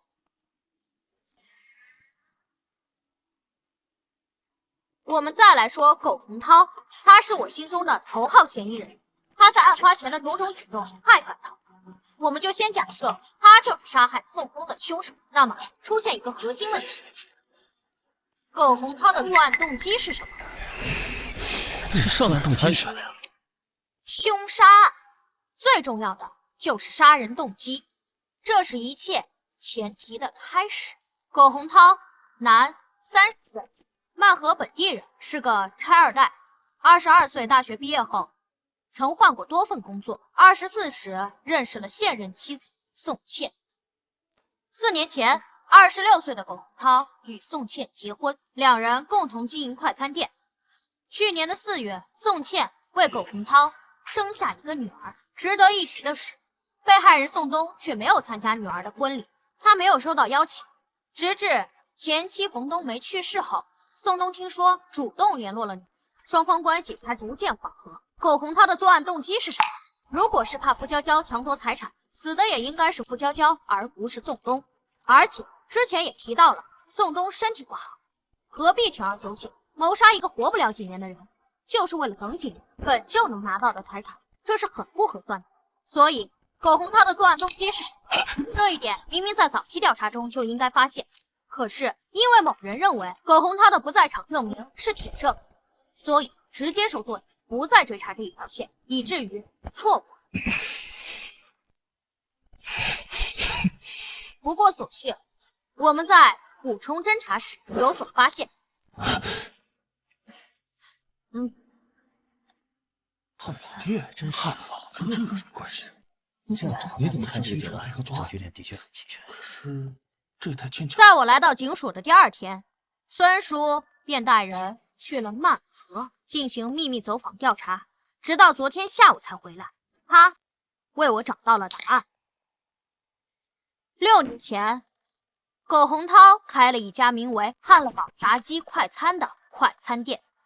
同年认识了宋茜，2年后两人结婚，一起经营这个快餐店。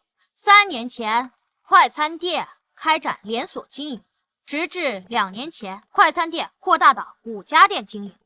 但在那之后，汉乐堡炸鸡快餐由盛转衰。去年1月到去年12月，苟洪涛的汉乐堡炸鸡先后关闭2家门店，4月又关闭1家，直至案发前，汉乐堡炸鸡快餐只剩下2家还在营业，一家由苟洪涛、宋茜夫妻经营，一家由苟洪涛的弟弟苟洪波代理经营，但全都在赔钱。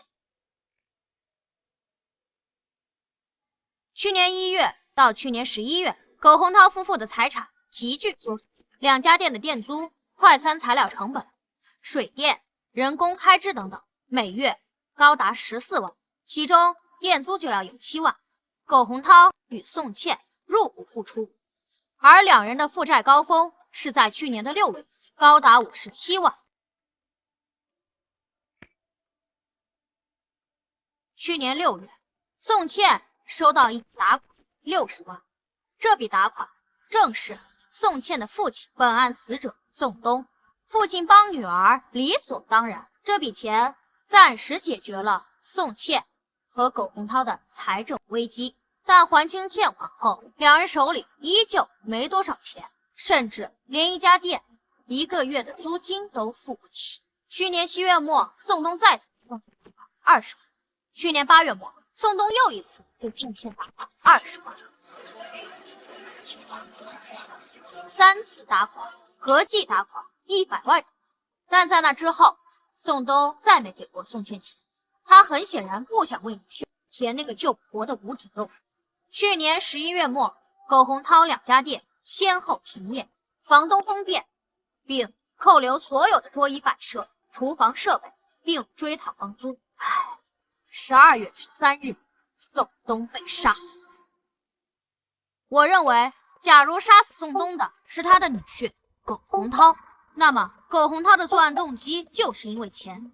苟洪涛的事业处于崩溃边缘，他需要大量的现金来拯救。去年5月份，女儿的诞生加大了家庭的负担。在曼河市这种大城市，养育一个孩子的成本非常高。还有，看这里，这是一份来自于宋东姘头食品财务主管傅娇娇的笔录。傅娇娇可以证实，去年8月份，宋茜、苟洪涛夫妇曾来到了新力食品厂，因为钱的问题与宋东大吵一架。宋茜甚至还断绝父女关系，并以不让宋东看望自己的外孙女为威胁，希望能从宋东手中得到一些资金支持。同时，傅娇娇也交代，因为这件事，她也曾与宋东发生过激烈争吵。她对宋东入股汉乐宝炸鸡的事持反对派。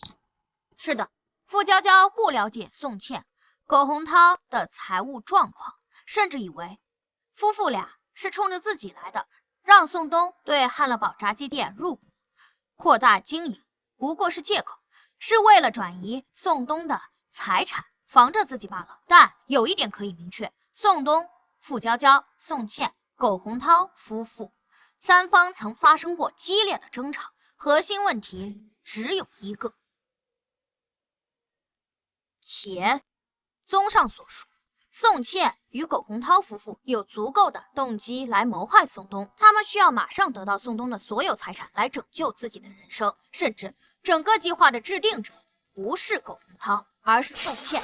宋茜与宋东本就没什么感情，若说有，也是恨。宋东在他幼年时给他留下了难以抚去的阴影，还因为傅娇娇的存在，很难从宋东手上得到钱。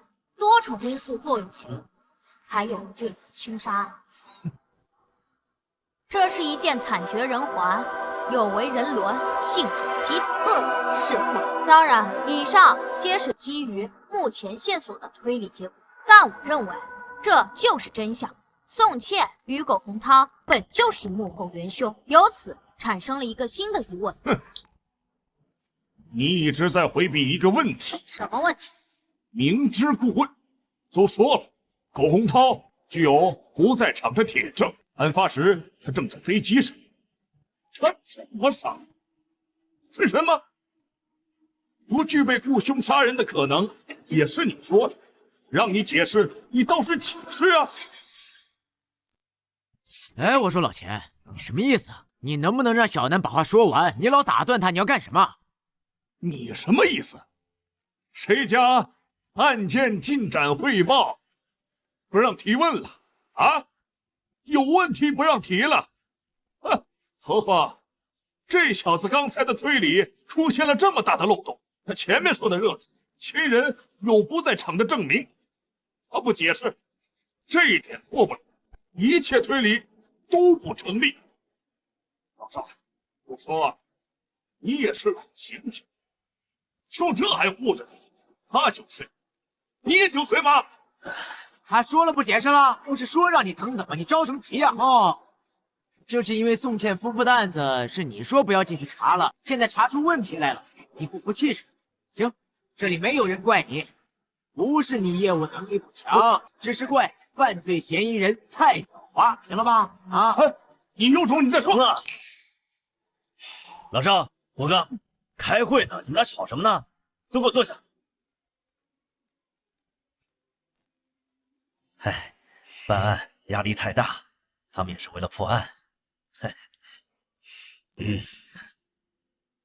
小朋友，你继续吧。刚才我提出了一个疑问：宋茜与苟洪涛就是凶手，可两人都有充足的不在场证据，那么是谁动手杀了宋东？是谁呢？你们不用猜了，由于某人心急，我也就不卖关子了。我所确认的凶手，或者说直接作案人，就是苟洪涛，没有其他人。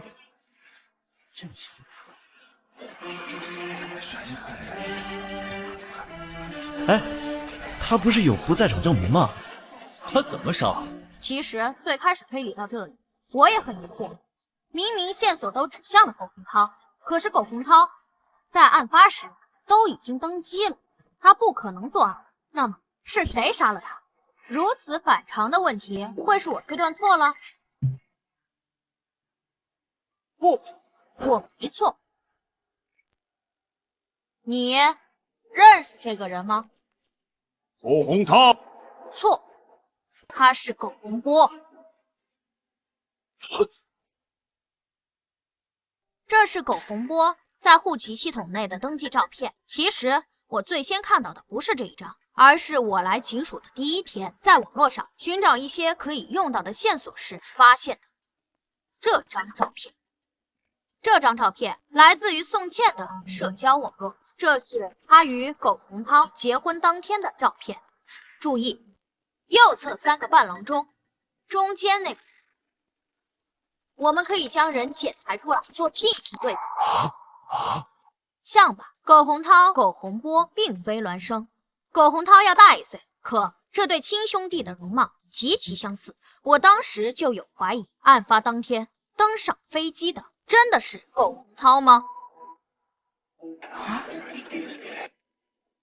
当然，这只是我的猜测。现实里真的会有人利用替身的方式来制造不在场证明而实施谋杀吗？就像电影中一样离奇，制造不在场证明的类型很多，何必搞得如此复杂？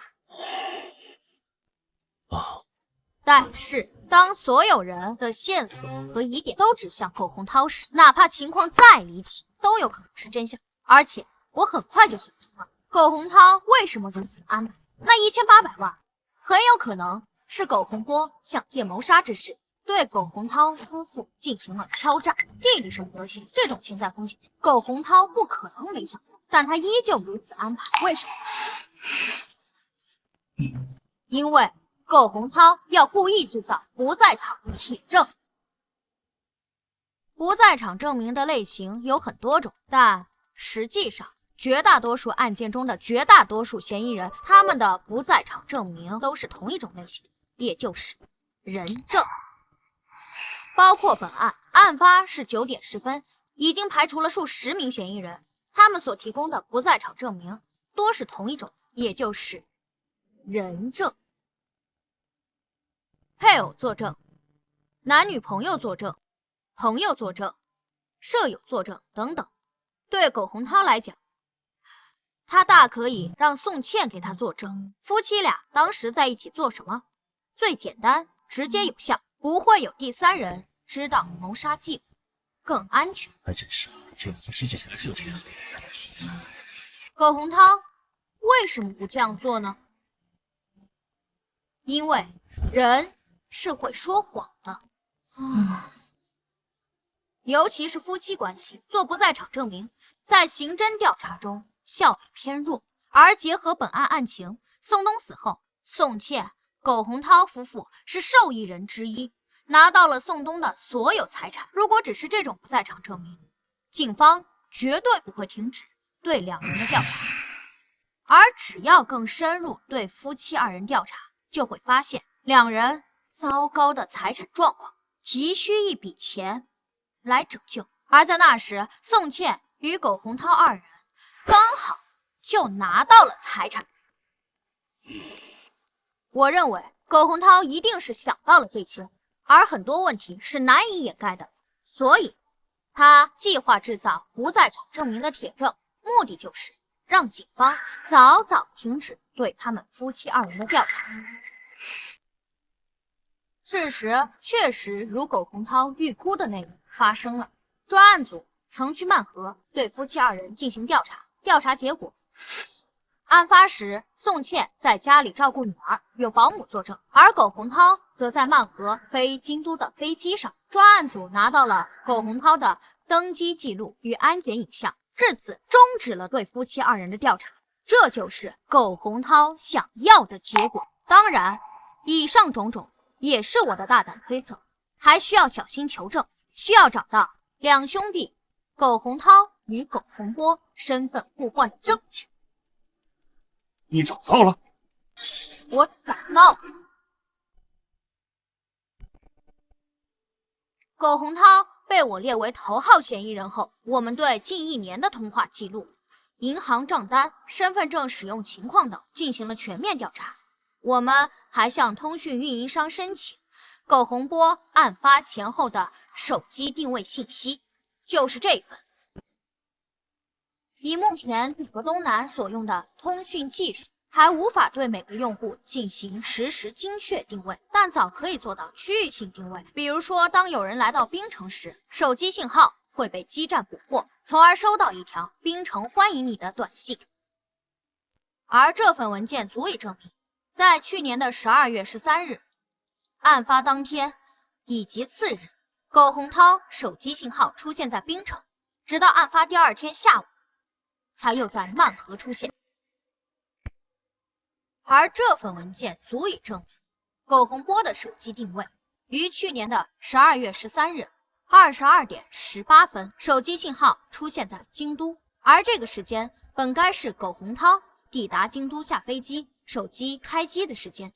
还有，这是苟洪波的身份证，于案发当日在冰城开房记录。因为时间已经过去大半年，我们在补充侦查时并没有拿到酒店监控记录，早就覆盖掉，但似乎也不重要。根据以上线索，我们可以得知，案发当夜，哥哥苟洪涛坐飞机抵达京都，而手机信号却出现在了冰城，而弟弟苟洪波在冰城开的酒店，手机信号却出现在了京都，这对吗？总不可能两人手机同时被偷，又刚好互换城市了。很显然，两人互换了身份证，这是最合理的解释。苟洪波持有苟洪涛的身份证，从漫河登机飞往京都，而苟洪涛持有苟洪波的身份证，在冰城落脚，伺机行凶。最后，这是案发现场唯一一个能够指向凶手的线索。位于被害人办公以后，43码的登山靴鞋印，43码是常见，但恰好苟洪涛就是43码。综上所述，苟洪涛有足够的动机，观察过作案地形，不在场证明明显伪造，其体貌特征也符合现场的采集证据，他就是本案的凶手。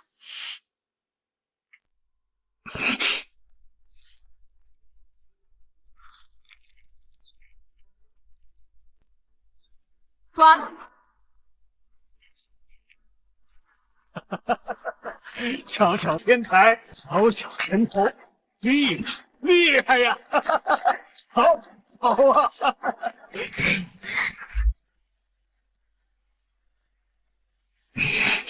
厉害呀！精彩！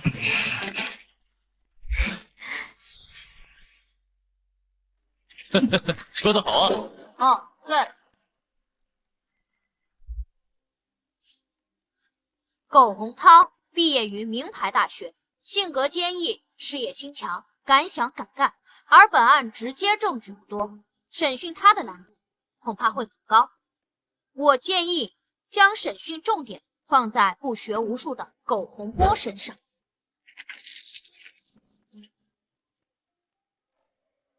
你们凭什么抓我呀？我犯了什么罪？凭什么抓我呀？苟洪波，你哥苟洪涛可是都招了，你还想扛到什么时候？招了？招什么？跟我有什么关系？他跟我们说呀，你杀了他的岳父宋东，并且在事后瓜分了1800万，他可交代的清清楚楚。你还想抵赖吗？啥？我杀的？不是你还能是谁？坦白从宽，抗拒从严，否则……不是我，不是我呀！人是我哥杀的，是苟洪涛杀的。怎么可能啊？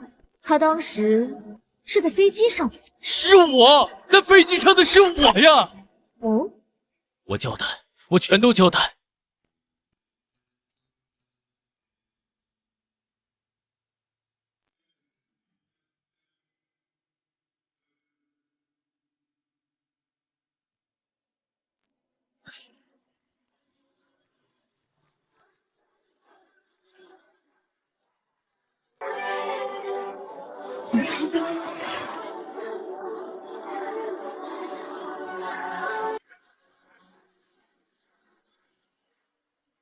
因为大家的照顾，哎，怎么没看见老钱呢？体检出现了问题，住院了，恐怕要病退了。真病了？听说还是小南告诉他的。别看这两个人不对付，小南还是救了他一命。这小子还真是人呀！是啊，连破大案，刑侦天才。这小子长大以后一定会是一名优秀的警察，不对，应该说是神探。怎么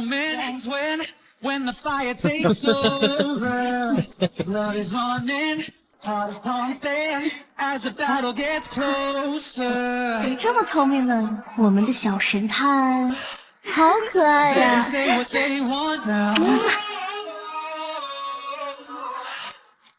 帮帮忙，终于听明白。